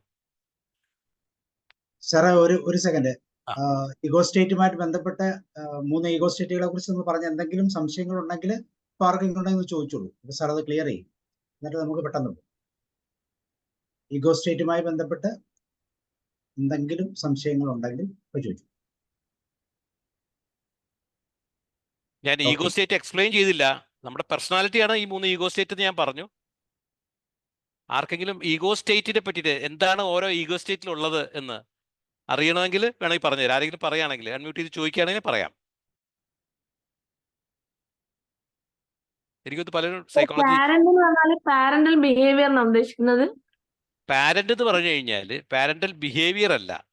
അതായത് നമ്മൾ ചെറുപ്പകാലത്ത് നമ്മളുടെ പാരൻസ് തന്നിട്ടുള്ള ചില മെസ്സേജസ് ഉണ്ട് അല്ലേ, അത് ചെയ്യരുത് ഇത് ചെയ്യരുത്, അങ്ങനെയുള്ള മെസ്സേജസ് ഉണ്ട്. അപ്പം നമ്മൾ വലുതാവുമ്പോൾ ഈ മെസ്സേജസ് ഒക്കെ നമ്മളിൽ കയറി വരും. അപ്പം നമ്മൾ ആരോടെങ്കിലും പെരുമാറുമ്പോൾ നമ്മളെന്ത് ചെയ്യും? നമ്മൾ ആ പാരന്റിൽ തന്നെ നമ്മുടെ ആ വാല്യൂവിലും ആ ഒരു ബിലീഫിലൊക്കെ നമ്മളും പെരുമാറും. അപ്പം നമ്മളിൽ പാരന്റ് കടന്നുകൂടിയിരിക്കുക അവിടെ, നമ്മുടെ പാരന്റ് ഈഗോ സ്റ്റേറ്റ്. അപ്പം അത് it is acquired from our parents. പാരൻസിന്റെ ശൈലികൾ നമ്മൾ പഠിച്ചിട്ട് വരുന്നതാണത്. ഓക്കെ. അതുപോലെ അഡൽട്ട് എന്ന് പറഞ്ഞാൽ റിയാലിറ്റി, അതിൽ നിന്ന് സംസാരിക്കുന്നവർ, അല്ലെങ്കിൽ അഡൽട്ട് എന്ന് പറഞ്ഞാൽ ഹിയർ ആൻഡ് നൗവിൽ നിൽക്കുന്നവർ, റാഷണലായിട്ട് ചിന്തിക്കുന്നവർ, സയന്റിഫിക് ആയിട്ട് ആലോചിക്കുന്നവർ, ഡാറ്റാ ബേസ്ഡ് ആയിട്ട് ചിന്തിക്കുന്നവർ, ഇതൊക്കെയാണ് അഡൽട്ട്സ്. ചൈൽഡ് എന്ന് പറഞ്ഞാൽ അത് എക്സ്പീരിയൻസ് ചൈൽഡ്ഹുഡ് എക്സ്പീരിയൻസ് വരുന്നതാണ്. എൻ്റെ ചൈൽഡ്ഹുഡിൽ എനിക്ക് ഒരുപാട് ട്രോമാസ് ഉണ്ടായി, ഒരുപാട് പ്രശ്നങ്ങളുണ്ടായി. അപ്പോൾ അത് എന്നിൽ ഒന്ന് കിടക്കുകയാണ്. അതിൽ ഞാനൊരു സ്ക്രിപ്റ്റ് ഫോം ചെയ്തു. നമ്മളെപ്പോഴും പിന്നെ പെരുമാറുമ്പോൾ നമ്മൾ ആ ഒരു എക്സ്പീരിയൻസ് ബേസ്ഡ് ആയിരിക്കും. നമ്മൾ എൻ്റെ ചെറുപ്പത്തിൽ ഇന്നത് എക്സ്പീരിയൻസ് വന്നപ്പോൾ ഞാൻ വലുതാകുമ്പോഴും അത് ഞാൻ മറന്നിട്ടില്ല. ആ ഒരു എക്സ്പീരിയൻസ് ആണ് വരുന്നത്. ഓക്കെ. വളരെ അതെ അതെ വളരെ ഇമോഷണൽ ആയിരിക്കും. ഇതിന് പാരൻസിൻ്റെ ഇതെന്ന് പറഞ്ഞു കഴിഞ്ഞാൽ അത് പറയാ ടോട്ട് ബിഹേവിയർ എന്ന് പറയാം. അഡൾട്ടിനെ പറയാ തോട്ട് ബിഹേവിയർ എന്ന് പറയാം. അതുപോലെ ചൈൽഡ് എന്ന് പറഞ്ഞാൽ ഫെൽറ്റ് ബിഹേവിയർ ആണ്. ഓക്കെ. പാരന്റ് തോട്ടാണ്. ആരാണ് പഠിപ്പിക്കുന്നത്? നമ്മളുടെ പാരൻസോ പാരന്റ് ലൈക്ക് ഫിഗേഴ്സോ നമ്മുടെ ടീച്ചേഴ്സോ നമ്മുടെ കസിൻസോ അവരൊക്കെ മുതിർന്നവർ പഠിപ്പിച്ച് തന്നിട്ടുള്ള പല കാര്യങ്ങളാണ് എന്ത് അവർ ഈ പാരന്റ് ഈഗോ സ്റ്റേറ്റ് നമുക്ക് ഫോം ചെയ്യാനുള്ള കാരണം. അപ്പം അത് തോട്ട് ബിഹേവിയർ ആണ്. നേരെ മറിച്ച് അഡൾട്ട് എന്ന് പറഞ്ഞാൽ അവർ തോട്ടാണ്, എപ്പോഴും ചിന്തിക്കുന്നവരാണ്. അവരെപ്പോഴും റിയാലിറ്റിയിൽ നിൽക്കുന്നവരാണ്. അവരെപ്പോഴും സയന്റിഫിക് ആയിട്ടുള്ള സൈഡ് എടുക്കുന്നത്. അവർ ഒരു സൂപ്പർസ്റ്റിഷൻ അവിടെ നടക്കില്ല. ചൈൽഡ് എന്ന് പറഞ്ഞാൽ ഇറ്റ്സ് എ ഫെൽറ്റ് വൺ. എൻ്റെ ചെറുപ്പത്തിൽ എനിക്കുണ്ടായ എക്സ്പീരിയൻസുകൾ അത് എന്നെ ഒരുപാട് ഹോണ്ട് ചെയ്തിട്ടുണ്ട് അല്ലേ. ചെറുപ്പത്തിൽ നമുക്ക് ഒരുപാട് എക്സ്പീരിയൻസുകൾ ഉണ്ടായിട്ടുണ്ട്. സന്തോഷത്തിലായാലും ദുഃഖത്തിലായാലും പ്രശ്നങ്ങളായാലും ഒക്കെ നമ്മൾ കുറേ ഇതുണ്ട്. ആ എക്സ്പീരിയൻസ് ആയിരിക്കും നമ്മുടെ മനസ്സിൽ എപ്പോഴും നിൽക്കുന്നത്. അത് വെച്ച് പെരുമാറുന്നത് എങ്ങനെയാണ്? നമ്മൾ വലുതാവുമ്പോൾ പെരുമാറുമല്ലോ. അതാണ് child ego state. Okay, clear ആയോ? Okay okay okay. അപ്പോൾ നമ്മുടെ ഡയഗ്നോസിസിൽ നമുക്ക് 4 തരം ഡയഗ്നോസിസ് ആണ് പറയുന്നത്. എനിക്ക് സാബു സാർ അതിൻ്റെ ഒരു ചെറിയൊരു ഇത് പറഞ്ഞു. Behavioural diagnosis, social diagnosis, historical diagnosis, phenomenological diagnosis. ഇതിനെപ്പറ്റി അറിയാവുന്നവരൊന്ന് ചെറുതായിട്ട് എന്താണെന്നുള്ളതൊന്ന് പറയാമോ? നമുക്ക് ഡീറ്റെയിലേക്ക് പോവാം. ബിഹേവിയർ എന്ന് പറഞ്ഞാൽ അത് കേൾക്കുമ്പോൾ നമുക്കറിയാം എന്തായിരിക്കും അത്. ആരെങ്കിലും അൺമ്യൂട്ട് ചെയ്ത് പറയൂ സർ, ടി എ പഠിച്ചിട്ടുള്ളവർ. ഇന്ററാക്റ്റീവ് ആയിക്കോട്ടെ. അതെ, ഈ സംസാരിക്കുന്ന എല്ലാം നമ്മുടെ ഡെയിലി ലൈഫിൽ നടക്കുന്ന കാര്യമാണ്. ബിഹേവിയറൽ ഡയഗ്നോസിസ് നമ്മൾ ഒരാളെ അവരുടെ ബിഹേവിയർ ഒബ്സർവ് ചെയ്തിട്ടുള്ള ഡയഗ്നോസിസ് ആണല്ലേ. ആരും പറയുന്നില്ല, അതുകൊണ്ട് ഞാൻ തന്നെ പറയാണ്. അവരുടെ ബിഹേവിയർ ഒബ്സർവ് ചെയ്തിട്ട് ഡയഗ്നോസ് ചെയ്താണ് ബിഹേവിയറൽ ഡയഗ്നോസിസ്. അപ്പോൾ പിന്നെ നിങ്ങൾക്ക് സോഷ്യൽ ഡയഗ്നോസിസ് എന്താണെന്ന് പറയാമല്ലോ ഇല്ലേ? ആരെങ്കിലും സമൂഹത്തിലെ പെരുമാറ്റം. Yes, exactly. അവർ സമൂഹത്തിൽ എങ്ങനെ പെരുമാറുന്നു, അതാണ് സോഷ്യൽ ഡയഗ്നോസിസ്. മൂന്നാമത് ഹിസ്റ്ററിക്കൽ ഡയഗ്നോസിസ്. എന്തായിരിക്കും അത്? അത് കുറച്ചൊരു ഹിസ്റ്ററി ആയിട്ട് ബന്ധമുണ്ടല്ലോ, ചരിത്രപരമായിട്ട്. എങ്ങനെയാണ് അത് വരുന്നത്? പഴയകാല കുട്ടിയുടെ പാസ്റ്റ്, ആളുടെ പാസ്റ്റ് എന്താണ്, ആ പാസ്റ്റ് അതിൽ നിന്ന് വരുന്ന സംഗതിയാണ് ഹിസ്റ്ററിക്കലായിട്ട് വരുന്നത്. മൂന്നാമത് ഫെനോമിനോളജിക്കൽ. അത് കുറച്ചൊരു വേർഡ് അത്ര ഫെമിലിയർ അല്ല. ഫെനോമിനോളജിക്കൽ എന്ന് പറഞ്ഞു കഴിഞ്ഞാൽ നമ്മുടെ ഇന്റേണൽ ആയിട്ടുള്ള ഫീലിംഗ്, ഇമോഷൻസ്, ഇതൊക്കെ ബേസ് ചെയ്തിട്ടുള്ള ഒരു ഡയഗ്നോസിസ് ആണ്. അതിന് ആളുടെ ഇന്റേണൽ സൈഡ് നമ്മൾ പഠിക്കണം. അങ്ങനെയാണ് അതിൻ്റെ ഡയഗ്നോസിസ് വരുന്നത്. ഇതിൽ ഏറ്റവും ഇമ്പോർട്ടൻ്റ് ആയിട്ടുള്ളതാണ് ബിഹേവിയർ. ബിഹേവിയർ ഡയഗ്നോസിസ് ആണെന്ന് ആദ്യം ചെയ്യുക. ടി എയിൽ ആദ്യം ചെയ്യുന്ന ബിഹേവിയർ ഡയഗ്നോസിസ് ആണ്. അത് പിന്നെ മറ്റ് 3 ഡയഗ്നോസിസുകളും ഈ ബിഹേവിയർ ഡയഗ്നോസിസിനെ കൺഫേം ചെയ്യാൻ വേണ്ടിയിട്ട് ഉപയോഗിക്കുന്നതാണ്. ബാക്കി 3 അതിലെ ചില ഇതുകളുണ്ട്.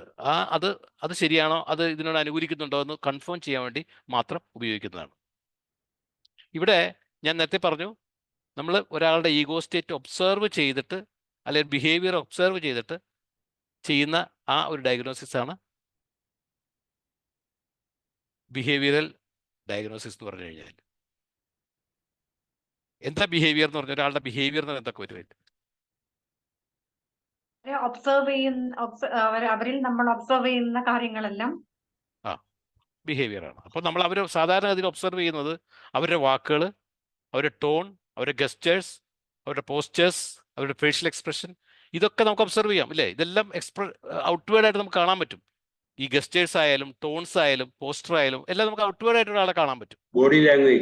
ബോഡി ലാംഗ്വേജ് ഇതെല്ലാം നമുക്ക് കാണാൻ പറ്റും. അതാണ് അയാളുടെ ബിഹേവിയറൽ ഡയഗ്നോസിസ് വരുന്നത്. നമ്മൾ മുമ്പ് പഠിച്ചു കാണല്ലേ, ചില ക്ലാസ്സിൽ കേട്ട് കാണല്ലേ, വേർഡ്സ് 7% മാത്രമേ കൺവേ ചെയ്യുന്നുള്ളൂ. അതുപോലെ വോയിസ് പിച്ച് 38% കൺവേ ചെയ്യുന്നുണ്ട്. 55% നോൺ വെർബലാണ് ആയിട്ടുള്ള കാര്യങ്ങളാണ്. അതായത് ഫേഷ്യൽ എക്സ്പ്രഷൻ, ഗസ്റ്റേഴ്സ്, പോസ്റ്റേഴ്സ്, ഇതാണ് കൺവേ ചെയ്യുന്നത്. അപ്പോൾ ഇത് നമ്മൾ ഒബ്സർവ് ചെയ്യണം. ഇവരുടെ വേർഡ്സ് എന്താ, പിച്ച് എന്താ, ഇവരുടെ ടോൺ, ഇവരുടെ ഫേഷ്യൽ എക്സ്പ്രഷൻ എങ്ങനെയുണ്ട്, ഗസ്റ്റേഴ്സ് എങ്ങനെ പോകുന്നു, ഇതൊക്കെ പോസ്റ്റർ എങ്ങനെയാണ് ഇരിക്കുന്നത്. അപ്പോൾ ഇതിൽ നിന്ന് നമുക്കൊരു ക്ലൂ കിട്ടും. ആ ക്ലൂ ആണ് നമ്മൾ ഉപയോഗിക്കേണ്ടത്. ഇപ്പം ഞാനിവിടെ ഒരു ആൾ ഇരിക്കുന്ന ഒരു ഫോട്ടോ ഇട്ടിട്ടുണ്ട്. ഇത് കണ്ടിട്ട് ഇയാൾ ഏത് ഈഗോ സ്റ്റേറ്റിലാണോ ആർക്കെങ്കിലും പറയാമോ?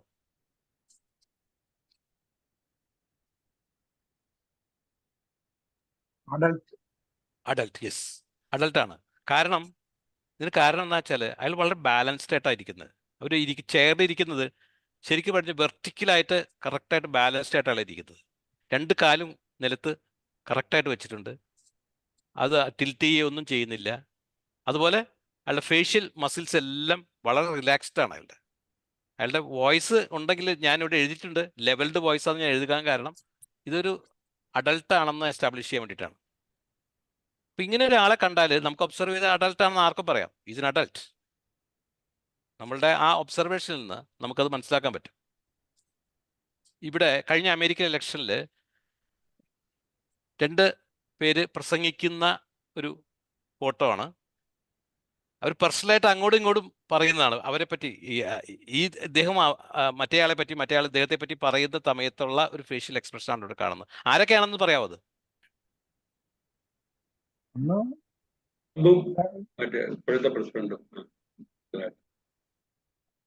അവര് പറഞ്ഞില്ല. ഒന്ന് ട്രംപ്, രണ്ടാമത്തെ ആൾ ട്രംപാണ്. ആദ്യത്തെ ആള് ഇപ്പോഴത്തെ പ്രസിഡന്റ് ജോ ബൈഡൻ. ഇവർ 2 പേരാണ് കഴിഞ്ഞ അമേരിക്ക ഇലക്ഷൻ സമയത്ത് പ്രസംഗിക്കുമ്പോൾ ഇവർ പരസ്പരം അറ്റാക്ക് ചെയ്ത് സംസാരിക്കുന്ന സമയത്ത് ഇവരുടെ ഫേസ് എക്സ്പ്രഷൻസ്, അവരുടെ ബോഡി ലാംഗ്വേജ് കാണിക്കാൻ വേണ്ടിയിട്ട് ഇട്ടിട്ടുള്ളൊരു ഫോട്ടോ ആണത്. എന്തായിരിക്കും ഇവര്? ഏത് ഈഗോ സ്റ്റേറ്റ് ആയിരിക്കും ഇവര്? ദേഷ്യമാണ്. എന്ത് ഈഗോ സ്റ്റേറ്റ് ചോദിച്ചു? നമുക്ക് 3 ഈഗോ സ്റ്റേറ്റ് ആണ്. പാരന്റ് ആണ്, അഡൽട്ട് അല്ല, ഇത് ചൈൽഡും അല്ല, ഇത് പാരന്റ് ആണ്. കടുത്ത പാരന്റുകളാണ്, 2 ക്രിട്ടിക്കൽ പാരന്റുകളാണ്.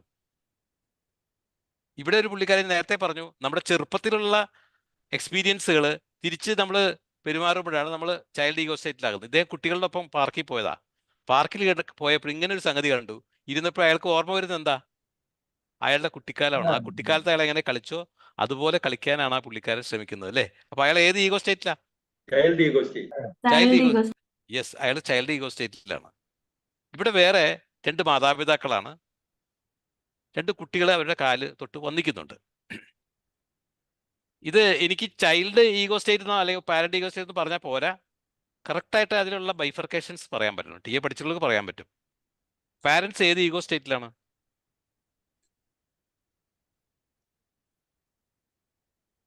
ഞാൻ പറഞ്ഞു, പാരൻസിൽ ക്രിട്ടിക്കൽ പാരന്റ് ഉണ്ട്, നർച്ചറിങ് പാരൻസ് ഉണ്ട്. 2 തരം പാരൻസ് ഉണ്ട്. നമ്മുടെ ഈഗോ സ്റ്റേറ്റിൽ 2 തരം പാരൻസ് ഉണ്ട്. നമ്മൾ ആ ഭാഗമൊന്നും എടുത്തില്ല, കാരണം നമ്മുടെ ടൈമിൻ്റെ ഇതുള്ളതുകൊണ്ട് ഞാൻ അതിൻ്റെ ഡീറ്റെയിലേക്ക് ഞാൻ പോയിട്ടില്ല. ഫങ്ഷൻ അനാലിസിസ് ഞാൻ ചെയ്തിട്ടില്ല. അതിന് പറയാവോ ഈ പാരൻസ് എന്ത് പാരൻസ് ആണ്? അവർ നർച്ചറിങ് പാരൻസ് ആണ്.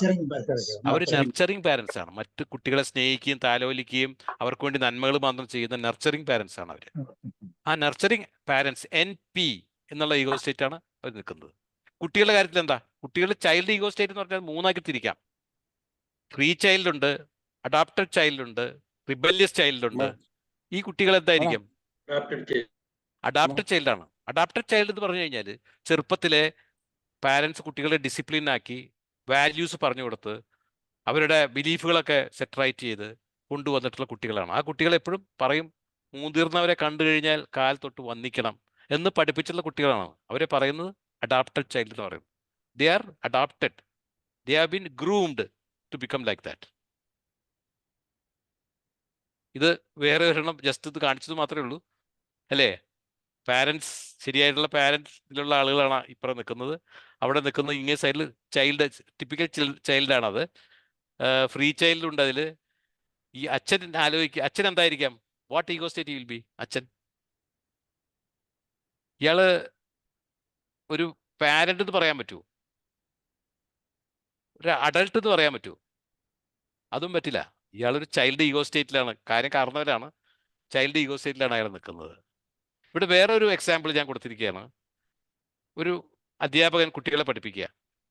ഇപ്പം നേരത്തെ ഒരു കുട്ടിയെ കണ്ടു, കാലുകൾ സ്റ്റഡി ആയിട്ടിരിക്കുന്നു അല്ലേ, ഫേസ് റിലാക്സ്ഡ് ആയിട്ടിരിക്കുന്നു. ഇവിടെ ഒരു അധ്യാപകൻ ഒരു വ്യത്യാസമുള്ള അധ്യാപകനാണ്. നമ്മൾ വിചാരിക്കുക അഡൾട്ടിലാണെന്ന്.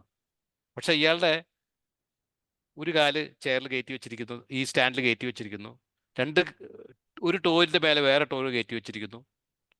അപ്പം അങ്ങനെ ഒരു എന്താ പറയുക, ഒരു പാരന്റ് എന്ന് പറയാൻ പറ്റില്ല. കുട്ടികൾ ക്ലാസ് എടുത്തതിൽ പാരന്റിലുള്ള കുട്ടികൾ ഉണ്ടാകാം, അഡൾട്ടിലുള്ള കുട്ടികളുണ്ട്. ഇവിടെ എനിക്ക് തോന്നുന്നു ഒരു കുട്ടി അഡൾട്ടായിട്ട് എനിക്ക് തോന്നുന്നുണ്ട്.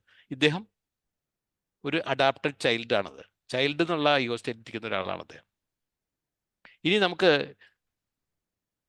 ഇത് ഒബ്സർവ് ചെയ്തിട്ട് ക്ലൂസ് എന്ന് പറയും, ബിഹേവിയറൽ ക്ലൂസ്. അതെങ്ങനെ ഉണ്ടാക്കാം, ഒരു ടേബിളിൽ എങ്ങനെ ഉണ്ടാക്കാം എന്നുള്ളതിനെ പറ്റി ചെറിയൊരു ഐഡിയ. ഇത് ഒരു 5 കോളംസ് വരച്ചിട്ട് അതിലൊന്ന് ക്ലൂസ് എഴുതുക. പിന്നെ നമ്മുടെ 5 ഇതുണ്ടല്ലോ, അതായത് critical parent, nurturing parent, adult, അതുപോലെ ഫ്രീ ചൈൽഡ്, അഡാപ്റ്റഡ് ചൈൽഡ്, ഇങ്ങനെയുള്ള 4 കോളംസിന് വേണ്ടി വരയ്ക്കുക. അടിയിലേക്ക് നമ്മൾ ആ ക്ലൂസ് എഴുതാൻ വേണ്ടി words, tones, gestures, postures and facial expressions ഇതിനു വേണ്ടിയിട്ട് താഴേക്ക് കൊടുക്കുക. എന്നിട്ടൊരു മാട്രിക്സ് ഉണ്ടാക്കുക. എന്താ മാട്രിക്സ് എന്ന് അറിയാമല്ലോ അല്ലേ? ഈക്വൽ നമ്പർ ഓഫ് കോളംസും റോസും ഉള്ള മാട്രിക്സ് ഉണ്ടാക്കുക. അപ്പോൾ നമുക്ക് കിട്ടുന്ന ഒരു സംഗതി ഇതാണ്. അപ്പം ഇവിടെ ഞാൻ ഉണ്ടാക്കിയ ഒരു സംഗതിയാണ്. അതിൽ ക്രിട്ടിക്കൽ പാരന്റ്, അദ്ദേഹത്തിൻ്റെ വേർഡ്സ് എന്തായിരിക്കും? ക്ലൂസ് നമുക്ക് വേർഡ്സിൽ നിന്ന് കിട്ടിയ ക്ലൂ കിട്ടിയിട്ടുണ്ട് അല്ലേ? ക്രിട്ടിക്കൽ പാരന്റ് ആണെങ്കിൽ don't do it, you go out, U obey me, ഇതൊക്കെ ആയിരിക്കും ആ ക്ലൂ. അവരുടെ ടോൺ എങ്ങനെയായിരിക്കും? വളരെ ഹാർഷായിരിക്കും അവരുടെ. ഗസ്റ്റേഴ്സ് എന്തായിരിക്കും? അവർ കൈ ചൂണ്ടി അല്ലേ, വിരൽ ചൂണ്ടിയിട്ട് പോയിന്റിങ് ഫിംഗർ ആയിരിക്കും. അതുപോലെ ഫേഷ്യൽ എക്സ്പ്രഷനിൽ കണ്ണുരുട്ടി കാണിക്കുക, റോളിങ് ഐസ് അല്ലേ. അതുപോലെ പോസ്റ്റേഴ്സ് എന്തായിരിക്കും? പോസ്റ്റേഴ്സ് അവർ ചെയറിലാണെങ്കിൽ പിന്നോട്ട് ഇരുന്ന് അങ്ങനെ മജസ്റ്റിക് ആയിട്ട് ഇരിക്കും അവർ അല്ലേ. ഒരു ചൈൽഡാണെങ്കിൽ ഒരു പക്ഷേ ഇങ്ങനെ ഇരിക്കും. അപ്പോൾ ആ പോസ്റ്റർ കണ്ടാലും നമുക്ക് ഇത് കണ്ടു കഴിഞ്ഞാൽ നമുക്ക് ബിഹേവിയറൽ ക്ലൂസ് കിട്ടിക്കഴിഞ്ഞു ഇവിടെ. അതുപോലെ അവർ നർച്ചറിങ് പാരന്റ് ആണെങ്കിൽ എന്തായിരിക്കും ക്ലൂ വരിക? കുട്ടിയോട് പറയും don't worry, I will take care of you, വന്ന് ഭക്ഷണം കഴിക്കും മോനെ. വളരെ സൂത്തിങ് ആയിരിക്കും അവരുടെ ടോൺസ്. അതുപോലെ ഗസ്റ്റേഴ്സ് എന്ന് പറഞ്ഞാൽ കൈകൊണ്ട് പുറത്ത് തട്ടി പാറ്റ് ചെയ്യുന്ന ഒരു, അതുപോലെ അവർ ഫേഷ്യൽ എക്സ്പ്രഷൻ കണ്ടാൽ അവർ എൻകറേജ് ചെയ്യുന്ന പോലുള്ള ഒരു ഫേഷ്യൽ എക്സ്പ്രഷൻ ആയിരിക്കും. അതുപോലെ പോസ്റ്റേഴ്സ്, കെട്ടിപ്പിടിക്കുന്ന, ആലിംഗനം ചെയ്യുന്ന പോസ്റ്റേഴ്സ് ആയിരിക്കും അവർ. ഒരു അഡൾട്ട് ആണെങ്കിലോ അവരുടെ വേർഡ്സ് എങ്ങനെയായിരിക്കും? Yes, I understand you, your problem I understand, let us make A solution for that. അപ്പോൾ അതെപ്പോഴും ഒരു അഡൾട്ടിൻ്റെ ഇതാണ്. അത് വളരെ ഹിയർ ആൻഡ് നൗവിലും വളരെ റാഷണൽ ആയിട്ടുള്ള ഡയലോഗുകളായിരിക്കും ഇതിൽ പറയുക. വളരെ കാം ആൻഡ് ക്ലിയർ ആയിരിക്കും ഇവരൊക്കെ. അതുപോലെ ഇവരുടെ ഐ കോണ്ടാക്ട് ശ്രദ്ധിച്ചാൽ വേണം, ഐ ടു ഐ ആയിട്ട് സംസാരിക്കും. അവർ മറ്റുള്ളവർ സംസാരിക്കും, കണ്ണ് താത്തിയിട്ടോ അല്ലെ കണ്ണ് ഉരുട്ടിയോ സംസാരിക്കില്ല. അവർ ഐ ടു ഐ കറക്റ്റായിട്ടുള്ള ലെവലിൽ. അതുപോലെ അവർ വളരെ തോട്ട്ഫുൾ ആയിരിക്കും. അഡൾട്ട് വളരെ തോട്ട്ഫുൾ ആയിരിക്കും, വളരെ ക്ലിയർ ആയിട്ട് ചിന്തകളായിരിക്കും. അതിൽ ഒരു തരത്തിലുള്ള ഒരു ഇത് ഉണ്ടാകില്ല.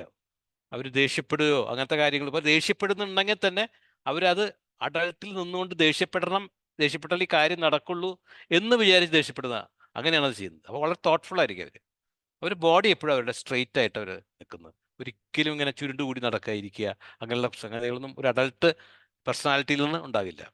മൂന്നാമത്തെ ഞാൻ കണ്ടത് ഫ്രീ ചൈൽഡാണ്. അവരുടെ വേർഡ്സ് എന്ന് പറഞ്ഞാൽ വാവ്, ഓ ഗംഭീര സിനിമ അല്ലേ, എന്തൊരു നല്ല സിനിമയായിരുന്നു, എന്തൊരു നല്ല ബുക്കാണ്, ഓ വെരി ഗുഡ് ബുക്ക്. അതൊക്കെ ഫ്രീ ചൈൽഡിൽ നിന്ന് വരുന്നതാണത്. അതുപോലെ അവർ വളരെ എനർജറ്റിക് ആയിരിക്കും. അവരുടെ ടോൺ വളരെ എനർജറ്റിക് ടോൺസ് ആയിരിക്കും ഫ്രീ ചൈൽഡിൽ. എപ്പോഴും തംസപ്പ് ഇങ്ങനെയുള്ള ഗസ്റ്റേഴ്സ് ആയിരിക്കും അവരുടെ വരുന്നത്. അതുപോലെ ഫേഷ്യൽ എക്സ്പ്രഷൻ എപ്പോഴും സ്മൈലിംഗ് ആയിരിക്കും ഫ്രീ ചൈൽഡ്. അതുപോലെ എപ്പോഴും ജമ്പിങ് ഔട്ട് ഓഫ് ജോയ്, ആരെ വാ, എല്ലാവരും എന്താ പറയുക, ഒരു എക്സൈറ്റ്മെൻറ്റിലുള്ള സംസാരമായിരിക്കും അവരുടെ. അഡാപ്റ്റഡ് ചൈൽഡ് ആകുമ്പോൾ സംഗതികൾ മാറി. ചൈൽഡാണ് പക്ഷെ അഡാപ്റ്റഡ് ആണ് അവർ. കുറേ കാര്യങ്ങളൊക്കെ അവരുടെ പാരൻ്റൽ മെസ്സേജസ് അവരുടെ തലയിൽ കയറിയിട്ട് പല കാര്യങ്ങളും അവർക്ക് ഈ പറഞ്ഞ പോലെ അവർ ട്രെയിൻഡ് ആണ്. ആ കുട്ടികളൊന്നും നമസ്കരിക്കുന്നില്ല, അച്ഛൻ്റെ മുമ്പിൽ നിന്ന് നമസ്കരിക്കുന്ന പോലെ.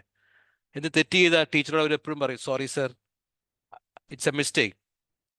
അതുപോലെ അവർ കംപ്ലയിൻറ്റ് ചെയ്യും, ചിലപ്പോൾ കംപ്ലയിൻറ്റ് ചെയ്യും. അവർക്ക് ഈ പറഞ്ഞ പോലെ അങ്ങനെ ഒരു കംപ്ലയിനിങ് ഫേസ് ആയിരിക്കും. പലപ്പോഴും അവർ നെർവസ് ആയിരിക്കും, എന്തെങ്കിലും കാര്യങ്ങളിൽ അവർക്ക് ഉത്തരം കിട്ടിയില്ല, പരീക്ഷ തോറ്റു, അവർ നെർവസ് ആയിരിക്കും. അതുപോലെ ഫേഷ്യൽ എക്സ്പ്രഷൻ എപ്പോഴും ഫിഡ്ജറ്റിംഗ് ആയിരിക്കും, അവർ എപ്പോഴും ഒരു നെർവസ്നെസ് പോലെയുള്ള ഒരു ഫിഡ്ജറ്റിംഗ് ഫേസ് ആയിരിക്കും അവർ. അതുപോലെ അവരുടെ പോസ്റ്റർ എന്ന് പറഞ്ഞാൽ ഒരു പൗട്ടിങ് പോസ്റ്റർ എന്ന് പറഞ്ഞാൽ നമ്മൾ ഈ ചുണ്ടൊക്കെ കൂർത്ത് പിടിക്കുമല്ലോ, അങ്ങനെ കുട്ടികളൊക്കെ കണ്ടിട്ടില്ലേ, എന്തെങ്കിലും ഒരു കാര്യങ്ങൾ കിട്ടിയില്ലെങ്കിൽ ചുണ്ട് കൂർത്തൊക്കെ പിടിക്കുന്ന ആ ഒരു നേച്ചറായിരിക്കും. ഇതിൻ്റെ വേറെ ഒരു ടേബിൾ ഞാൻ ഉണ്ടാക്കിയതാണ്. അതുപോലെ ഇത് നമ്മൾ എക്സ്പ്ലെയിൻ ചെയ്തതാണ് ഓൾറെഡി. ഇതെല്ലാം നമ്മൾ നോക്കി കഴിഞ്ഞിട്ട് we should come to a conclusion. ഈ ക്ലൂസ് എല്ലാം എടുത്തിട്ട് നമ്മൾ ആ അദ്ദേഹത്തെ പറ്റി, നമ്മൾ ആരെയാണോ ഒബ്സർവ് ചെയ്യുന്നത് അതിനെ പറ്റിയിട്ട് നമ്മളൊരു ക്ലൂ ഉണ്ടാക്കണം. ആ ക്ലൂ ഉണ്ടാക്കിയിട്ട് നമ്മൾ മുന്നോട്ട് പോകണം. ഇവിടെ ഞാൻ propping fingers together in a steeple shape.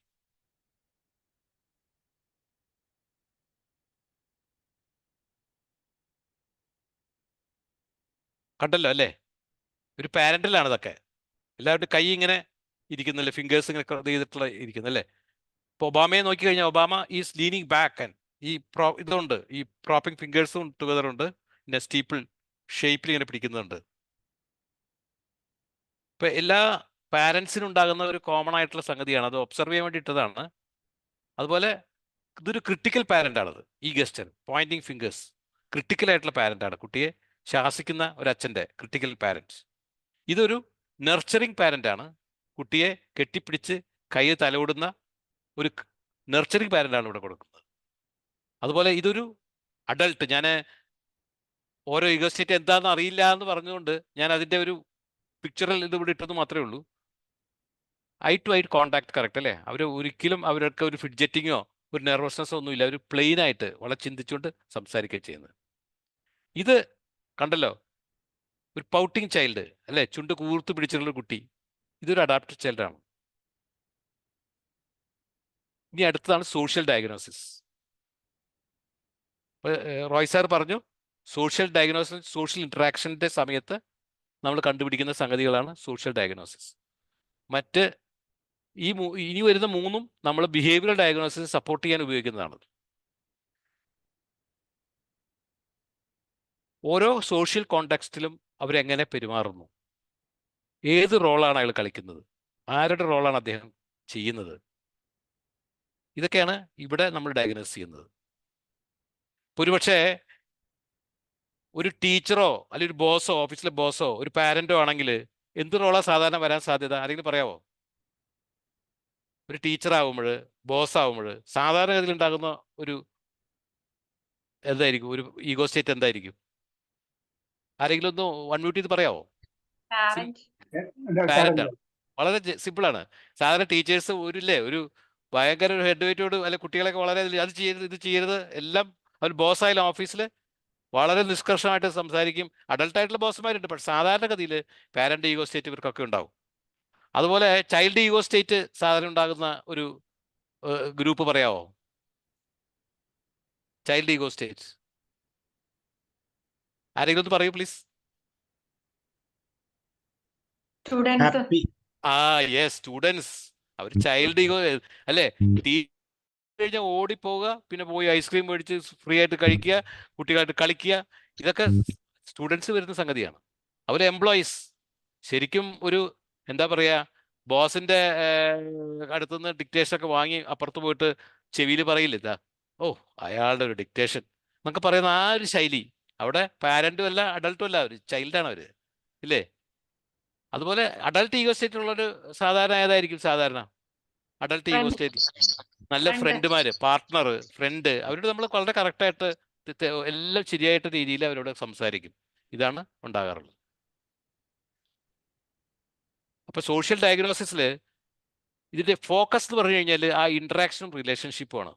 ഓരോ സിറ്റുവേഷനിലുള്ള ഇൻട്രാക്ഷൻ എങ്ങനെയാണ്, അവരെങ്ങനെയാണ് കമ്മ്യൂണിക്കേറ്റ് ചെയ്യുന്നത്, അവരെങ്ങനെ പെരുമാറുന്നത്, ഓരോ സോഷ്യൽ സിറ്റുവേഷൻ റോയ് സാർ പറഞ്ഞ പോലെ ആ സിറ്റുവേഷൻ അനുസരിച്ചുള്ള അതാണ് സോഷ്യൽ സിറ്റുവേഷൻസിൽ അവർ എങ്ങനെ. ഇവിടെ നമുക്ക് കാണുന്നുണ്ട് അല്ലേ, ഒരാൾ തലയിൽ കൈവച്ച് കരയ്ക്കുന്നത് അല്ലേ, എന്താണ് അയാളെ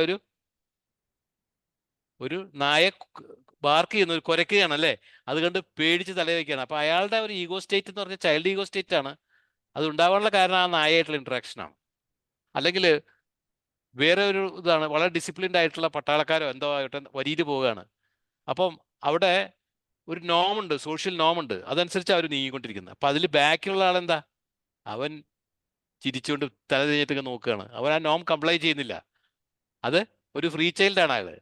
എന്തും മറ്റടുത്ത് കാണാമെന്ന് വെച്ചുള്ള ഫ്രീ ചൈൽഡാണ് ആ പോകുന്നത്, ഒരു സോഷ്യൽ സിറ്റുവേഷനിലാണ്. അതുപോലെ ക്ലാസിക്കൽ ആൻഡ് ഓപ്പറേറ്റ് കണ്ടീഷനിങ് സമയത്ത് അത് പഠിപ്പിക്കുമ്പോൾ ഇയാൾ എന്താ പറയുക, അതിൻ്റെ ആ നോംസൊക്കെ വിട്ട് പെരുമാറുന്നുണ്ട് അവിടെ. ഇവിടെ കുട്ടിയുടെ അടുത്ത് സിഗരറ്റ് വലിച്ചു പോകുന്ന അച്ഛനാണ്. ഇപ്പം രണ്ടു തരത്തിൽ നമുക്ക് ആലോചിക്കാം. ഒന്ന്, ഈ കുട്ടി ആലോചിക്കുകയാണ് വലുതാവുമ്പോൾ ഞാൻ വലിക്കും എന്നായിരിക്കും ചിലപ്പോൾ ആലോചിക്കുന്നത്. അല്ലെങ്കിൽ ഒരു പക്ഷേ അച്ഛൻ ഈ ചെയ്യുന്നത് തെറ്റാണ്, ഞങ്ങളുടെ മുമ്പിൽ ഇങ്ങനെ സിഗരറ്റ് വലിക്കുന്നത് എന്തിനാന്നുള്ള ചിന്താഗതി അല്ലേ. ഇതാണ് അയാളുടെ റിയാക്ഷൻസ് വരാൻ സാധ്യത. അതൊക്കെ സോഷ്യലായിട്ട് മറ്റുള്ളവരായിട്ട് ഇൻട്രാക്ട് ചെയ്യുമ്പോൾ ഉണ്ടാകുന്ന ആ ഒരു ഈഗോ സ്റ്റേറ്റ് ആണ് അതൊക്കെ. അതാണ് നമ്മൾ ഒബ്സർവ് ചെയ്യുന്നത്.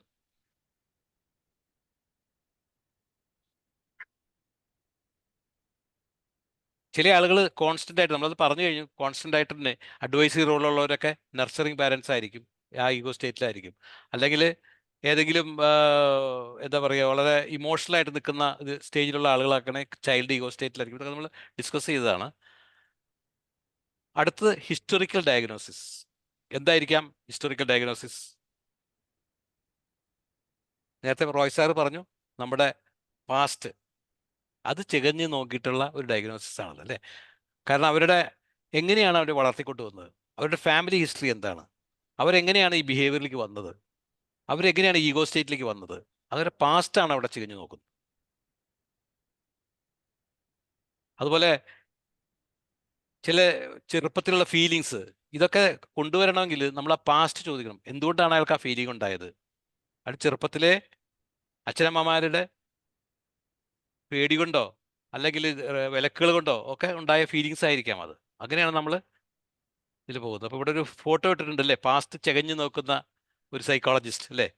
ആ ചൈൽഡ്, എല്ലാവരിലും ഒരു ചൈൽഡുണ്ട്, ആ ചൈൽഡിനെ തുറന്നു നോക്കുന്ന ഒരു സൈക്കോളജിസ്റ്റാണ് കാണുന്നത്. ഇയാൾ what is doing is investigating the past of the child. എങ്ങനെയാണ് ഇവനെ അപ്ബ്രിങ് ചെയ്ത് കൊണ്ടുവന്നത്, വളർത്തിക്കൊണ്ടുവന്നത്. അതുപോലെ ഇയാളുടെ പാസ്റ്റ് ഹിസ്റ്ററിയിൽ എന്തൊക്കെ കാര്യങ്ങളാണ് ഇയാൾ സ്വാധീനിച്ചിട്ടുള്ളത്, എന്തൊക്കെയാണ് ഇയാളുടെ ഈഗോ സ്റ്റേറ്റിലേക്ക് കൺട്രിബ്യൂട്ട് ചെയ്തിട്ടുള്ളത്, ഇതൊക്കെ കണ്ടുപിടിക്കാനുള്ളൊരു ശ്രമമാണ് അവിടെ നടക്കുന്നത്. ചില വീടുകളിൽ വളരെ അതോറിറ്റേറ്റീവ് ആയിട്ടുള്ള വീടുകളുണ്ട്, അല്ലെ, അച്ഛന്മാർ വളരെ കർക്കശക്കാരായിട്ടുള്ള. അപ്പം അവരുടെ മക്കളെങ്ങനെയാണ് വളരുക എന്ന് പറയാമോ ആരെങ്കിലും? വളരെ കർക്കശമുള്ള ഒരു വീട്ടിൽ വളർന്ന കുട്ടിയാണ്. അവർ മറ്റുള്ളവരോട് എങ്ങനെ പെരുമാറുക? അവർ ഓഫീസിൽ പോയാലും മറ്റുള്ള സ്കൂളിൽ പോകുമ്പോഴൊക്കെ അവർ എങ്ങനെ പെരുമാറുക? അവരുടെ പെരുമാറ്റം അതുപോലെ തന്നെ അവർ അക്വയർ ചെയ്താവുന്നതാണ്. കാരണം അച്ഛനമ്മമാർ വിജയിച്ചത് അങ്ങനെയാണ്. അപ്പം മകൻ നോക്കുമ്പോൾ ഞാൻ ഇത് ഉപയോഗിച്ചാൽ, ഈ പാരന്റൽ ഇത് ഉപയോഗിച്ച് കഴിഞ്ഞാൽ ഞാൻ ഇങ്ങനെയാവാം. അവിടെ നമ്മൾ ഹിസ്റ്റോറിക്കലായിട്ട് അനലൈസ് ചെയ്ത് കഴിഞ്ഞാൽ അത് മനസ്സിലാക്കാം. അതുപോലെ തീരെ നെഗ്ലക്റ്റഡ് ആയിട്ടുള്ള കുട്ടികളുണ്ട്, ട്രോമയിലുള്ള കുട്ടികളുണ്ട്. അപ്പോൾ അവർ എപ്പോഴും ചൈൽഡ് ഈഗോ സ്റ്റേറ്റിലായിരിക്കും. അപ്പോൾ ഇത് നമുക്ക് ഈ ഈഗോ സ്റ്റേറ്റിൻ്റെ റൂട്ട് എന്താണെന്ന് മനസ്സിലാക്കി തരിക ചെയ്യുന്നു. അങ്ങനെ പിന്നെ ലാസ്റ്റിലാണ് ഫിനോമിനോളജിക്കൽ എന്ന് ഞാൻ പറഞ്ഞു. ഫിനോമിനോളജി എന്ന് പറഞ്ഞു കഴിഞ്ഞാൽ നമ്മളുടെ ഇൻറ്റേർണൽ ആയിട്ടുള്ള എക്സ്പീരിയൻസുകൾ, തോട്ടുകൾ, ഇമോഷൻസ്, പെർസെപ്ഷൻസ്, ഇതൊക്കെ ആണ് അവിടെ നമ്മൾ ഡയഗ്നോസ് ചെയ്തത്. ഒരാൾ വന്ന് കുട്ടി അല്ലെങ്കിൽ ഒരു വ്യക്തി ഇവിടെ വന്ന് ഇരിക്കുമ്പോൾ അവൻ്റെ ഇൻറ്റേർണലായിട്ട് എന്താ നടന്നുകൊണ്ടിരിക്കുന്നത്, എന്താണ് അവരുടെ മനസ്സിൽ പോയിക്കൊണ്ടിരിക്കുന്ന, ചലിച്ചുകൊണ്ടിരിക്കുന്ന, ഓടിക്കൊണ്ടിരിക്കുന്ന വിഷയം എന്താണ്, ആ ഫീലിങ്സ് എന്താണ്, ഇത് കണ്ടുപിടിക്കലാണ് ഫിനോമിനോളജിക്കൽ ഡയഗ്നോസിസ് എന്ന് പറയുന്നത്. ഇവിടെ ഒരു എക്സാമ്പിൾ ഞാൻ കൊടുത്തിട്ടുണ്ട്. അതായത് A person who is in the parent ego state may feel responsible and feel protective. A person who is in child ego state may feel playful, creative and dependent. ഇതാണ് അതിൻ്റെ ഉള്ളിൽ വരുന്നത്. ആ മനസ്സിൻ്റെ ഉള്ളിലുള്ള ആ തിങ്കിങ്ങുകൾ അങ്ങനെയാണ് അത് കൊണ്ടുവരുന്നത്. ഇവിടെ ഒരു കുട്ടിയുടേത് അല്ലേ, sometimes I may reexperience the past instead of just remembering. ഓർക്ക മാത്രമല്ല, സൈക്കോളജിസ്റ്റിന് മുമ്പിൽ ഇരിക്കുമ്പോൾ അത് കാണിക്കുക പോലും ചെയ്യും. കാരണം അത് അയാൾ ഡയഗ്നോസ് ചെയ്യുമ്പോൾ, അത് പുറത്തു കൊണ്ടുവരാൻ ശ്രമിക്കുമ്പോൾ അത് അവിടെ അയാൾ എക്സിബിറ്റ് ചെയ്യും. അതാണ് ഫിനോമിനോളജി. അയാളുടെ ഉള്ളിലുള്ള എല്ലാ ഇമോഷൻസും തിങ്കിങ്ങും എല്ലാം അയാൾ പുറത്തു കൊണ്ടുവരും. അപ്പോൾ അത് അങ്ങനെ ഈ 4 കാര്യങ്ങളും ഒന്നിച്ച് ചെയ്യുമ്പോഴാണ് നമ്മൾ കംപ്ലീറ്റ് ആയിട്ടുള്ള ഒരു ഡയഗ്നോസിസ് നടക്കുന്നത്. അപ്പോൾ ഇവിടെ ഫിനോമിനോളജിക്കൽ ഡയഗ്നോസിസ് നടത്താനായിട്ട് നമുക്ക് എപ്പോഴും അതിന് ഒരു വളരെ സേഫായിട്ടുള്ള സ്പേസിൽ അയാളെ തലിച്ച് മറ്റുള്ളവരുടെ ഡിസ്റ്റർബൻസ് ഇല്ലാതെ കൊണ്ടുവന്ന് അയാളോട് വളരെ എമ്പത്തറ്റിക് ആയിട്ടും വളരെ എക്സ്പ്ലോറേറ്റീവായിട്ട് സംസാരിച്ചാൽ അയാളുടെ മനസ്സിലുള്ളത് കൊണ്ടുവരാൻ പറ്റും. അയാളുടെ മനസ്സിലുള്ള ചിന്തകളും ഫീലിങ്ങും കൊണ്ടുവരാൻ പറ്റുമെന്നാണ് പറയുന്നത്. അപ്പം ഇത് നമ്മുടെ മനസ്സിൻ്റെ ഉള്ളിൽ ഡീപ്പറായിട്ടുള്ള ലെയേഴ്സ് ഉണ്ട്, നമ്മളുടെ ഫീലിങ്സിൻ്റെ ഇമോഷൻ്റെ ഒക്കെ, അതൊക്കെ പുറത്തു കൊണ്ടുവരാം. അതിനാണ് ഫിനോമിനോളജിക്കൽ ഡയഗ്നോസിസ് സഹായിക്കുന്നത്. അപ്പോൾ നമ്മൾ ഓരോന്ന് ബിഹേവിയറൽ ഡയഗ്നോസിസ് എന്തൊക്കെ ചെയ്യാം, അത് കഴിഞ്ഞ് സോഷ്യലിൽ എന്തൊക്കെ കൊണ്ടുവരാം, അതുപോലെ നമ്മുടെ ഹിസ്റ്ററിക്കലിൽ എന്ത് കൊണ്ടുവരാം, അവസാനം ഫിനോമിനോളജിക്കൽ എങ്ങനെ, അതായത് ഏറ്റവും ഡീപ്പറായിട്ട് ലെയേഴ്സിലുള്ള ഫീലിങ്സ് ഒക്കെ ഇതിലാണ് കൊണ്ടുവരുന്നത്. അപ്പോൾ ഇതും വേണം. അപ്പോൾ 4 കൂടി ഒന്ന് ചേർന്ന് പോയാലാണ് നമുക്ക് കറക്റ്റായിട്ടുള്ള ഒരു ഡയഗ്നോസിസ് കൊണ്ടുവരാൻ പറ്റുള്ളൂ. ഈ 4 മെത്തേഡും ഇൻ്റഗ്രേറ്റ് ചെയ്യണമെന്നാണ് ബേൺ അദ്ദേഹത്തിൻ്റെ ബുക്കിൽ പറയുന്നത്. അതാണ് ആദ്യമായിട്ടൊരു ബിഹേവിയറൽ ഡയഗ്നോസിസ് ഇനീഷ്യലായിട്ടുള്ള അസസ്മെന്റ് എടുത്തിട്ട് മറ്റുള്ളതെല്ലാം അതിൻ്റെ കൂടെ for accuracy the other diagnosis are being supported. അതുപോലെ ഹിസ്റ്ററിക്കലായിട്ടുള്ളത് നമ്മൾ അയാളുടെ ഹിസ്റ്ററി, അയാളുടെ പാസ്റ്റ് അനലൈസ് ചെയ്യുന്നു. അതുപോലെ ഫിനോമിനോളജിക്കലി ഞാൻ പറഞ്ഞു അയാളുടെ ഫീലിങ്സിനെ പറ്റി നമ്മൾ ഡിസ്കസ് ചെയ്തു. ഇപ്പോൾ ഇവിടെ ഒരു എക്സാമ്പിളായിട്ട് കാണിക്കും. ഒരാളിങ്ങനെ സൈക്കോളജിയായിട്ട് സംസാരിക്കുകയാണ്. അയാളെ കണ്ടു കഴിഞ്ഞാൽ അറിയാം അയാളൊരു പാരൻ്റാണെന്ന് മനസ്സിലാവും അല്ലേ, അയാളൊരു ക്രിട്ടിക്കലായിട്ടുള്ള പാരൻ്റാണ്. നോക്കുന്നില്ല, സൈക്കോളജിസ്റ്റിന് തന്നെ നോക്കുന്ന ആ രീതി കണ്ടില്ലേ, ഒരു ക്രിട്ടിക്കൽ പാരൻ്റാണ്. അപ്പോൾ അയാൾക്ക് എങ്ങനെ ഈ ക്രിട്ടിക്കൽ പാരൻ്റ് വന്നു എന്നുള്ളത് ഹിസ്റ്ററിക്കലായിട്ട്, ഇപ്പോൾ ബിഹേവിയറലായിട്ട് കാണുമ്പോൾ ഒരു ക്രിട്ടിക്കൽ പാരൻ്റ് ആണെങ്കിലും ഹിസ്റ്ററിക്കലായിട്ട് അയാൾ എങ്ങനെ ഈ സ്റ്റേജിലേക്ക് എത്തി, സോഷ്യലായിട്ട് നമ്മൾ ട്രാൻസാക്ട് ചെയ്യുമ്പോൾ അവളെ എന്തൊക്കെ കൈകൊണ്ട് എന്തെങ്കിലും ഇൻട്രാക്ഷൻസോ മറ്റുള്ളവരായിട്ട് അടിക്കാൻ പോകുക അങ്ങനെയുള്ള എന്തെങ്കിലും തരത്തിലുള്ള ഒരു സംഗതി ഉണ്ടോ, അതുപോലെ അയാളുടെ ഫീലിങ്സ് എന്താണ്, ഇതൊക്കെ പഠിച്ച് എല്ലാം ഇൻ്റഗ്രേറ്റ് ചെയ്ത് ബേണിൻ്റെ ഈ ഡയഗ്നോസിസ് മെത്തേഡ് വളരെ ഇഫക്റ്റീവായിട്ടുള്ള ടൂളാണ്. അപ്പോൾ പ്രാക്ടീഷണേഴ്സ് ഇപ്പോഴും ഉപയോഗിക്കുന്ന ഒരു ടൂളാണിത്. അതാണ്. പിന്നെ ഫർദർ ഡയഗ്നോസിസുകൾക്ക് ഉപയോഗിക്കുന്ന ചില കാര്യങ്ങളാണ് ഈ പറഞ്ഞ ഈഗോഗ്രാം എന്നൊരു സംഗതി ഉണ്ട്. ഞാൻ അതിലേക്ക് കാര്യമായിട്ട് പോകുന്നില്ല, ജസ്റ്റ് ഒന്ന് മനസ്സിലാക്കിയാൽ മതി. നമുക്ക് നമ്മുടെ തന്നെ ഒരു ഗ്രാഫാണ്, ഒരു ചാർട്ട് ഡയഗ്രാമാണ്. അതിൽ CP യുടെ ലെവല്, NP യുടെ ലെവല്, എയുടെ ലെവല്, FC യുടെ ലെവല്, AC യുടെ ലെവല് കാണിച്ചിട്ടുണ്ട്. CP എന്ന് പറഞ്ഞാൽ critical parent, nurturing parent, adult, pre child. അപ്പോൾ നമ്മളെല്ലാവരും നമ്മളുടെ തന്നെ ഒരു പേപ്പർ എടുത്ത് ഒരു ഗ്രാഫ് വരച്ചത് നമ്മളിൽ എത്ര ഏറ്റവും ഉയർന്ന ഇമോഷണൽ, അതായത് ഈഗോ സ്റ്റേറ്റ് ഏതാണെന്ന് നമുക്ക് തന്നെ അറിയാം അല്ലേ. ഇപ്പം എന്നെ സംബന്ധിച്ച് ഞാൻ എപ്പോഴും ചെയ്യുമ്പോഴും പറയും എനിക്ക് CP ആണ് എപ്പോഴും വരിക, ക്രിട്ടിക്കൽ പാരൻ്റാണ് എപ്പോഴും വരിക. ചിലർക്ക് എപ്പോഴും അഡൾട്ടാണ് വരിക, ചിലർക്ക് എപ്പോഴും കുട്ടികളെ താലോലിക്കുക, അങ്ങനെയുള്ള എല്ലാവരും കെയർ കൊടുക്കുക, അങ്ങനെയുള്ള ഒരു ഇതാണ് വരിക. അപ്പോൾ നമ്മളുടെ തന്നെ പേപ്പർ എടുത്തിട്ട് നമുക്ക് തന്നെ നമുക്ക് എത്ര ഏറ്റവും ഉയർന്നു നിൽക്കുന്ന ഏതാണ്, നമ്മൾ കളി തമാശയാണോ, അങ്ങനെയാണെങ്കിൽ അവനൊരു ഫ്രീ ചൈൽഡ് ആയിരിക്കും. നമ്മളെപ്പോഴും ഡിസിപ്ലിൻഡ് ആയിട്ട് മറ്റുള്ളവരെ മാത്രം മറ്റുള്ളവരെ അനുസരിച്ചും ഒക്കെ ജീവിക്കുന്ന നമ്മളൊരു അഡാപ്റ്റഡ് ചൈൽഡ് ആയിരിക്കും. അപ്പം നമ്മളുടെ ഉള്ളിലുള്ള ആ ഒരു ഈഗോ സ്റ്റേറ്റ് എന്താണെന്ന് നമ്മൾ തന്നെ മനസ്സിലാക്കുക. ഇനി മറ്റുള്ളവരധികം മനസ്സിലാക്കാൻ നിൽക്കണ്ട, ചെയ്യാൻ പറ്റുമെങ്കിൽ ചെയ്യാം. എന്നിട്ട് അയാൾക്ക് കൊടുക്കുകയാണെങ്കിൽ നിന്റെ ഈഗോ സ്റ്റേറ്റ് ഇതാണ്, നിങ്ങളുടെ ഈഗോ സ്റ്റേറ്റ് ഇതാണെന്ന് പറഞ്ഞ് മനസ്സിലാക്കിയില്ല അവർ കറക്റ്റ് ചെയ്യാൻ പറ്റും. നമുക്ക് നമ്മളെ തന്നെ കറക്റ്റ് ചെയ്യാൻ പറ്റും. എനിക്ക് ക്രിട്ടിക്കൽ പാരന്റ് കൂടുതലുള്ളതുകൊണ്ട് ഞാൻ പലപ്പോഴും കുറച്ചുകൂടി ആ ക്രിട്ടിക്കലിൽ നിന്ന് മാറാനായിട്ട് നോക്കും.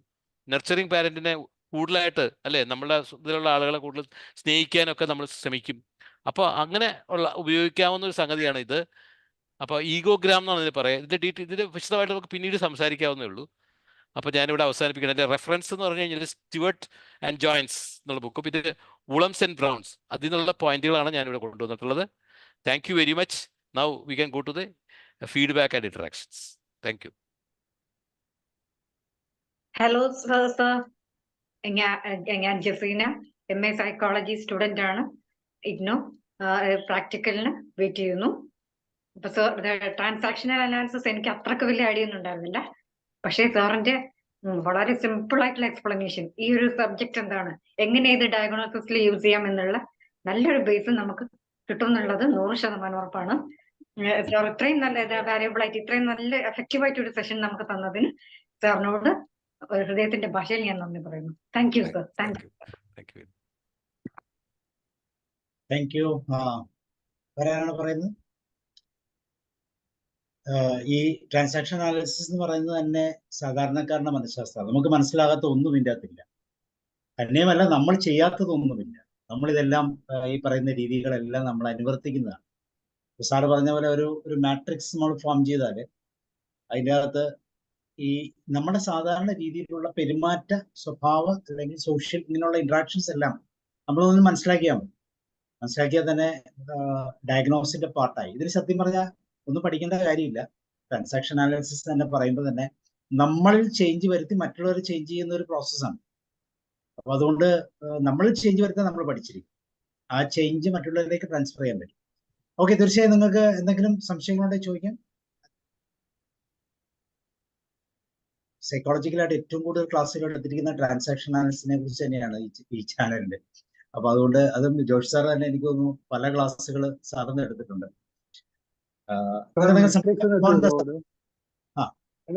ക്ലാസ് തന്നായിരുന്നു, സിമ്പിൾ ആയിരുന്നു. നമുക്ക് നമ്മളെ അനാലിസിസ് ചെയ്യാനും മറ്റുള്ളവരുടെ ക്യാരക്ടർ നമുക്ക് മനസ്സിലാക്കാനും അത് കണക്കാക്കി ബിഹേവിയർ ചെയ്യാനും അത് ഒരു ലെവൽ വരെ ആക്കുന്നുണ്ട്. പിന്നെ നമ്മളെ തന്നെ ഗ്രാൻഡ് ചിൽഡ്രൻ ഉണ്ട്, അവർക്കൊക്കെ എൻ്റെ മോനിന് ഞാനിപ്പം ഈ പറഞ്ഞ പോലെ തെറാപ്പി കൊണ്ടുപോകുന്നുണ്ട്. അവൻ്റെ കുറെ ബേസിക് ക്യാരക്ടർ മാറ്റാനായിട്ട്.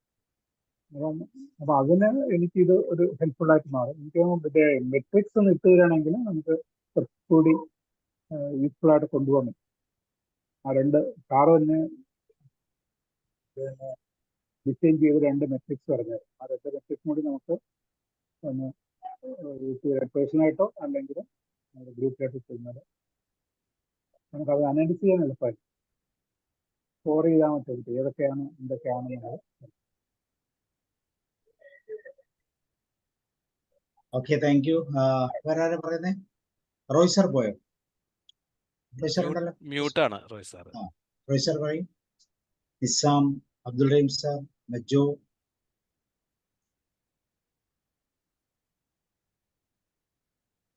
ബുർസാദ് സാർ കേൾക്കാം, പ്രദീപ്. നമുക്ക് നമ്മളെ തന്നെ ഡയഗ്നോസ് ചെയ്യാനുള്ള ഏറ്റവും സിംപ്ലസ്റ്റ് ആയിട്ടുള്ള ഒരു ടൂളായിട്ട് നമുക്ക് ഇതിനെ വേണം. നമ്മുടെ പാത്തോളജി, നമ്മുടെ കയ്യിലുള്ള ഈഗോ സ്റ്റേറ്റുകളുടെ സങ്കരത എന്ന് പറയും അല്ലെ, കണ്ടാമിനേഷൻസിനെ തിരിച്ചറിയുക. അപ്പൊ അതറിയാൻ വേണ്ടി നമുക്ക് നമ്മളിലുള്ള ഈ പറയുന്ന രീതികൾ ഉപയോഗിക്കാം. ആർക്കെങ്കിലും? മൊയ്തീൻകുട്ടി സാറാണോ?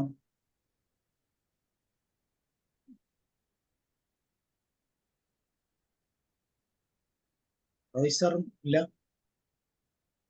നിസാം,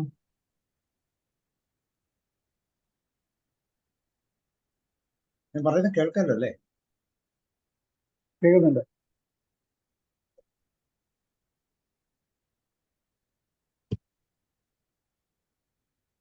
ഒന്ന് രണ്ട് റെസ്പോൺസുകൾ പറയൂ, അൺമ്യൂട്ട് ചെയ്ത് പറയൂ. ക്ലാസ്സിനെ കുറിച്ച് സംശയങ്ങളോ എന്നൊക്കെ ആകും.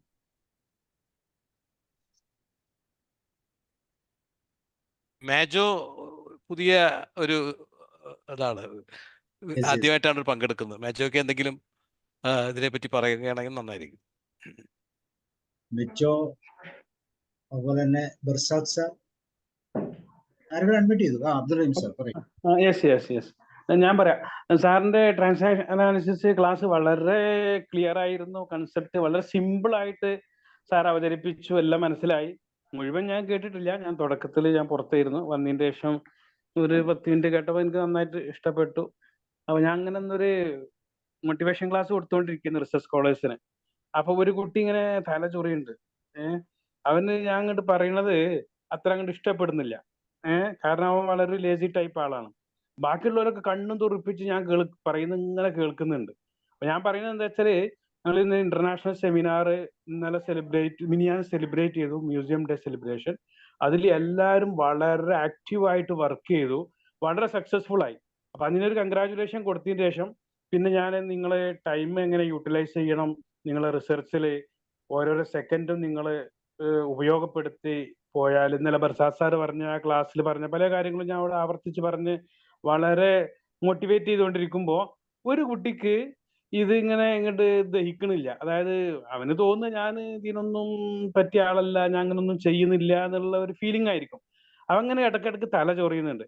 അപ്പൊ എനിക്കിങ്ങനെ അത് സാറ് ഒരു കാര്യം പറഞ്ഞല്ലോ, ഇങ്ങനെ അവര് ഫിസിക്കലായിട്ട് അവരിങ്ങനെ സൈക്കോളജിക്കലായിട്ട് അവരിങ്ങനെ കാണിക്കും, പ്രകടിപ്പിക്കും അവരെ സ്വഭാവം എന്ന് പറഞ്ഞു. അതിങ്ങനെ എനിക്ക് അപ്പോൾ ഓർമ്മ വന്നു. എക്സാക്ട്ലി അതാണ്. എനിക്ക് അപ്പോഴും ആ ക്ലാസ് എടുക്കുമ്പോഴും എനിക്ക് മനസ്സിലായി, ഇപ്പൊ അത് പറഞ്ഞപ്പോൾ അതാണെന്ന് ഇങ്ങനെ മനസ്സിലായി, ആ സംഭവം അതാണെന്നുള്ളത്. അവരെ എക്സ്പോസ് ചെയ്യും, അല്ലെങ്കിൽ അവരെ ബിഹേവിയർ ഇങ്ങനെ കാട്ടിക്കൊണ്ടിരിക്കും. അവർക്കത് പറ്റുന്നില്ല എന്നുള്ളതോ, അവർക്കത് നമ്മളാ പറയുന്നത് അത്ര ഇഷ്ടപ്പെടുന്നില്ല എന്നോ ബിഹേവിയർ കാണിക്കും എന്ന് സാർ എന്തോ ഒരു ടോപ്പിക്കിൽ ഒരു സ്ഥലത്ത് പറഞ്ഞല്ലോ. ബിഹേവിയറൽ ഡയഗ്നോസിസ് ആണ് നടത്തിയത്. Right, behavioural diagnosis.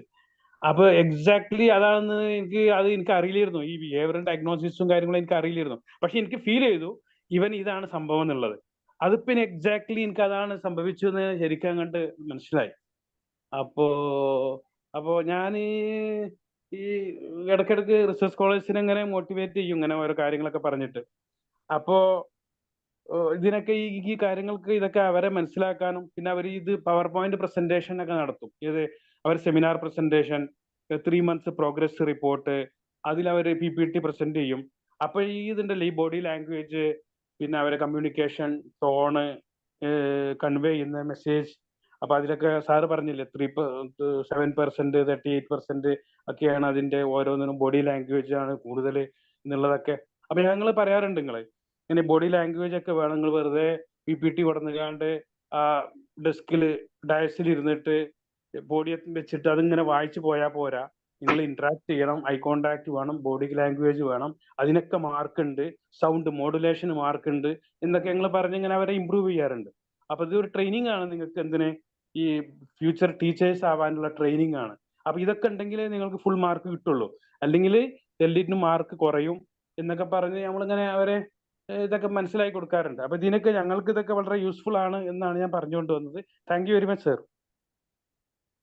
ശരിക്കും സാറേ, ഈ പറയുന്ന വ്യക്തിയുടെ ആ സ്വഭാവ വിശേഷത്തെ സാർ അത് കണ്ടു കഴിഞ്ഞാൽ മനസ്സിലായിപ്പോ ആണെന്നുള്ളത് ഇപ്പോഴേ എനിക്ക് മനസ്സിലായത്. പക്ഷെ അവന്റെ ആ ബിഹേവിയർ കണ്ടപ്പോ എനിക്ക് ഇങ്ങനെ മനസ്സിലായി, ഇവന് ഇത് പിടിക്കണില്ല. ബാക്കിയുള്ളവരൊക്കെ അവന് വളരെ ലേസി ടൈപ്പ് ആളാണ്. അതിന്റെ അടുത്ത സ്റ്റെപ്പാണ് നമുക്ക് ചെയ്യാനുള്ളത്. ഇപ്പം സാറിന്റെ ആ ടോക്കിൽ ബിഹേവിയറൽ ഡയഗ്നോസിസിൽ ഒരു പ്രോബ്ലം കണ്ടെത്തി. ആ കണ്ടെത്തിയ പ്രോബ്ലത്തെ ഇനി നമ്മൾ അടുത്ത സ്റ്റെപ്പ് ചെയ്യണം. അത് ജോഷ് സാർ പറയും, എന്താണ് സാർ കുട്ടിയെ കാണുമ്പോൾ നമ്മൾ ചെയ്യേണ്ടത്. പക്ഷെ അവനെ അവിടെ വെച്ചിട്ട് നമുക്ക് ഇൻസൾട്ട് ചെയ്യാൻ പാടില്ല. അവനെ വിളിച്ചിട്ട്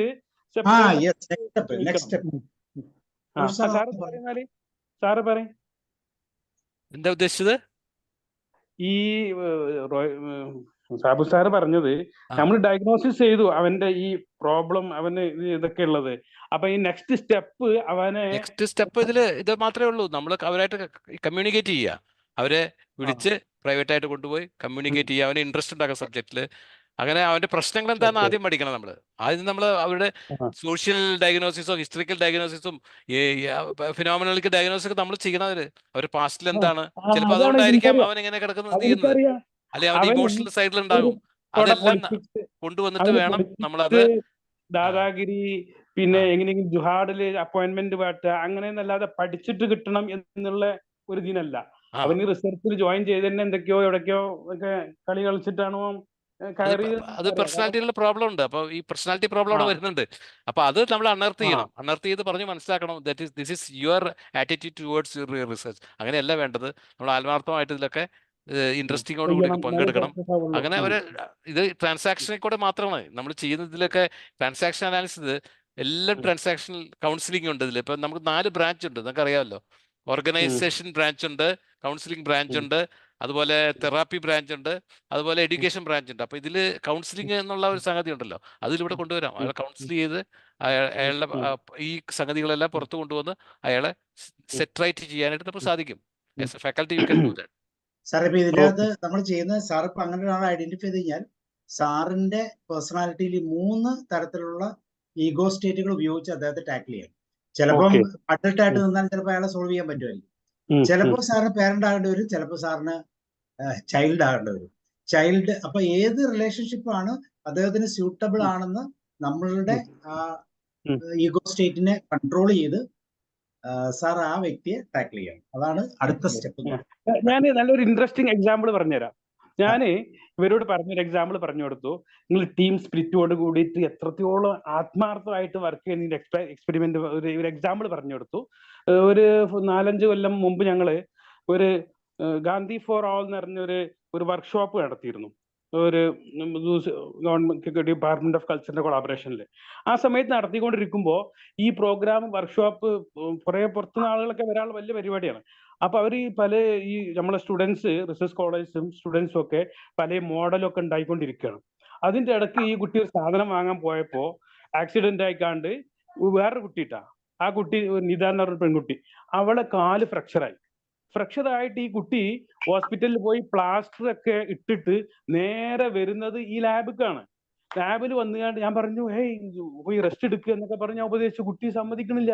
ഞാൻ ഈ ഗ്രൂപ്പിന്റെ ലീഡറാണ്, ഞാൻ പോയി കഴിഞ്ഞതൊക്കെ കൊളാവും, അതുകൊണ്ട് ഞാൻ പോകില്ല എന്ന് പറഞ്ഞിട്ട് ഈ പ്ലാസ്റ്റർ ഇട്ട കാലും വെച്ച് രാത്രി 12 മണി വരെ ലാബിൽ വർക്ക് ചെയ്തു എന്നുള്ളതാണ്.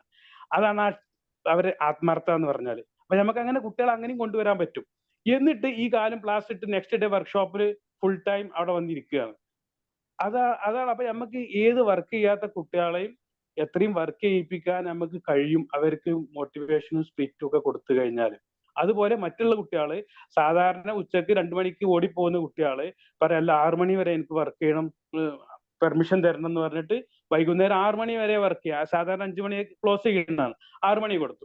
അവസാനത്തെ തലേ ദിവസം പറയണത് ഞങ്ങൾക്ക് രാത്രി 12 മണി വരെ വർക്ക് ചെയ്യാനുള്ള പെർമിഷൻ തരണം എന്ന്. അപ്പൊ എന്താണ്, അപ്പൊ നമ്മള് അവസരം ഉണ്ടായി കൊടുക്കുമ്പോ അവരെ സ്പിരിറ്റ്, ഒരു ജുനൂൻ എന്ന് പറയും, അതായത് ഒരു എന്താ പറയാ, ഭയങ്കര ഇച്ഛാശക്തിയോട് കൂടി വർക്ക് ചെയ്യാൻ ഒരു സ്പിരിറ്റ് കൊടുത്തു കഴിഞ്ഞാല് കുട്ടികൾ അങ്ങനെ വർക്ക് ചെയ്തുകൊണ്ടേയിരിക്കും. അല്ലെങ്കിൽ അങ്ങനെ അവസരം കൊടുത്തില്ലെങ്കിൽ കുട്ടികൾ ഓടിപ്പോവും. അതാണ് എനിക്ക് പറയാനുള്ളത്. Okay, thank you. Okay. Okay. Mejo unmute ചെയ്തല്ലോ. മേജോ അതെ, ഞാൻ അൺമ്യൂട്ട് ചെയ്തു. Thank you Joshi, doctor Joshi, thank you for the invitation. ഞാൻ ഇവിടെ I am just taking 2-3 minutes. Hope it's okay. ഞാൻ ആക്സിഡന്റലി വന്ന് പെട്ടതാണ്. എന്താണെന്ന് വെച്ചാൽ എന്റെ മോള് MSc സൈക്കോളജി ക്രൈസ്റ്റ് കോളേജിൽ പഠിക്കുന്നുണ്ട്. അപ്പൊ ഞാൻ അവൾക്ക് റെക്കമെൻഡ് ചെയ്തു, you listen to Joshettan's class. So she was there, but she left. അവൾക്ക് വേറെ എന്തോ ക്ലാസ് ഉണ്ടെന്ന് പറഞ്ഞിട്ട് അവള് ഒരു 15 minutes she was there, and when I was interacting with her during the course, the webinar itself, she was saying yes, it is good. അപ്പൊ എന്നെ സംബന്ധിച്ചിടത്തോളം യെസ്, ജോഷേട്ടൻ വിളിച്ചു, ഞാൻ വന്നു, വെരി ഗുഡ്. ഞാൻ ഇതിന്റെ may be in A budding stage. ഞാനൊരു employed person ആണ്, working in at Muscat now. ഞാൻ ഇപ്പോൾ ഗൾഫിലാണുള്ളത്. എന്റെ field more of managerial post ആണ്. ജോബില് തേർഡ് പാർട്ടി ലബോറട്ടറിയിൽ വർക്ക് ചെയ്യുന്നു. സോ എനിക്ക് തോന്നണേ എനിക്കും നിങ്ങളൊക്കെ പോലെ തന്നെ ഇതിന്റെ ഉള്ളിൽ ഡിപ്പ് ചെയ്യാൻ പറ്റുമെന്ന് തോന്നുന്നു. അതിൻ്റെതായ കുറെ എക്സ്പ്ലനേഷൻസ് ആണ് ജോഷേട്ടൻ ഈ ഒരു 30-45 മിനിറ്റ്സോളം പറഞ്ഞത്. ആ ബേസിക് ആ ഈഗോയിസം, ഇതിന്റെ സ്ട്രക്ചേഴ്സ് ഒക്കെ ഇറ്റ്സ് റിയലി ഒരു ലേമാനും കൂടി മനസ്സിലാക്കാൻ പറ്റുന്ന പോലെയാണ് ജോഷേട്ടൻ അത് എക്സ്പ്ലെയിൻ ചെയ്ത് തന്നത്. So once again thanks to one and thanks to all. Keep it up ജോഷേട്ടൻ.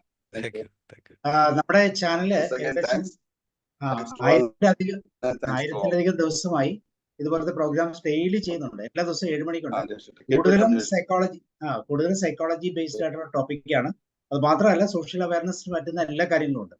ടിയുടെ ഒക്കെ ഏകദേശം ഒരു 10-40 ക്ലാസ് നമ്മൾ ഓൾറെഡി നമ്മുടെ യൂട്യൂബിൽ ചെയ്തിട്ടുണ്ട്. യൂട്യൂബിൽ ഒന്ന് ജസ്റ്റ് നോക്കിയാൽ മതി. ആ പോസ്റ്റർ തന്നിട്ടുണ്ടെങ്കിൽ, ഷെയർ ചെയ്തിട്ടുണ്ടെങ്കിൽ അതിനകത്ത് എല്ലാം ഉണ്ട്. യൂട്യൂബ് ചാനലും എല്ലാം ഉണ്ട്. ഒന്ന് നോക്കുള്ളൂ. മോളോടൊന്ന് പറയും ഇടയ്ക്കൊന്ന് കയറിക്കൊള്ളാൻ. കാരണം എല്ലാ ടൈപ്പിലുള്ള സൈക്കോളജിക്കൽ ക്ലാസ്സുകൾ ഇവിടെ നമ്മൾ ഉപയോഗിക്കാറുണ്ട്. Okay, sure. Okay, thank U. വേറെ ആരെങ്കിലും? മൊയ്തീൻകുട്ടി സാറാണോ? റോയ് സാർ എത്തിയോ? Good evening. ഞാൻ ഓഡിബിൾ ആണോ? യെസ്, ഷുവർ, പറഞ്ഞോളൂ. ഓക്കെ. ഞാൻ റെഗുലർലി കേൾക്കാറില്ലെങ്കിൽ എനിക്ക് ടൈം കിട്ടുമ്പോൾ ഞാൻ സെഷൻസിൽ കയറാറുണ്ട്. അപ്പം ഇപ്രാവശ്യത്തെ ടോപ്പിക് കണ്ടപ്പോൾ എനിക്കൊരു ഡൗട്ട് ഉണ്ടായിരുന്നു. കാരണം ഞാൻ സൈക്കോളജി ഒരു പേപ്പർ പോലും പഠിച്ചിട്ടില്ല. അപ്പൊ ഇത് മനസ്സിലാവോ, എന്തായിരിക്കും എന്നൊരു ഡൗട്ടോട് കൂടിയിട്ടാണ് ഞാൻ ഈ സെഷന് കയറിയത്. പക്ഷെ ക്ലാസ് തുടങ്ങി കഴിഞ്ഞപ്പോൾ എനിക്ക് മനസ്സിലായി ഇത് നമുക്ക് മനസ്സിലാവുന്നുണ്ട്. പറയുന്ന പോയിന്റ്സ് സൈക്കോളജി പഠിക്കാത്ത ഒരാൾക്കും ക്ലിയർ ആയിട്ട് പോയിന്റ്സ് മനസ്സിലാവുന്നുണ്ട്. അതുകൊണ്ട് thank you so much. Thank you, Rose. അതാണ് ഈ സാധാരണക്കാരന്റെ മനഃശാസ്ത്രം എന്ന് ഈ സബ്ജക്റ്റിന് പേരിട്ടിരിക്കുന്നത്. ലേമാൻ സൈക്കോളജി എന്നാണ് പറയുന്നത്. നമ്മുടെ ഡെയിലി ലൈഫിൽ ഇങ്ങനെ ചെയ്യുന്ന കാര്യങ്ങൾ തന്നെയാണ്, പക്ഷെ അതൊരു തിയറട്ടിക്കൽ അടിസ്ഥാനത്തിൽ റിഗ്ബേൺ ഡെവലപ്പ് ചെയ്ത് നമ്മുടെയൊക്കെ നല്ല പ്രായം കഴിയുമ്പോഴാണ് ഇതൊക്കെ നമ്മൾ മനസ്സിലാക്കുന്നത് ഇങ്ങനെയൊക്കെ ഉണ്ടെന്നുള്ളത്. ഓക്കെ, വേറെ ആർക്കെങ്കിലും എനിത്തിങ് എൽസ്? ഓക്കെ, നമുക്ക് അതിന്റെ ചെയ്യാം.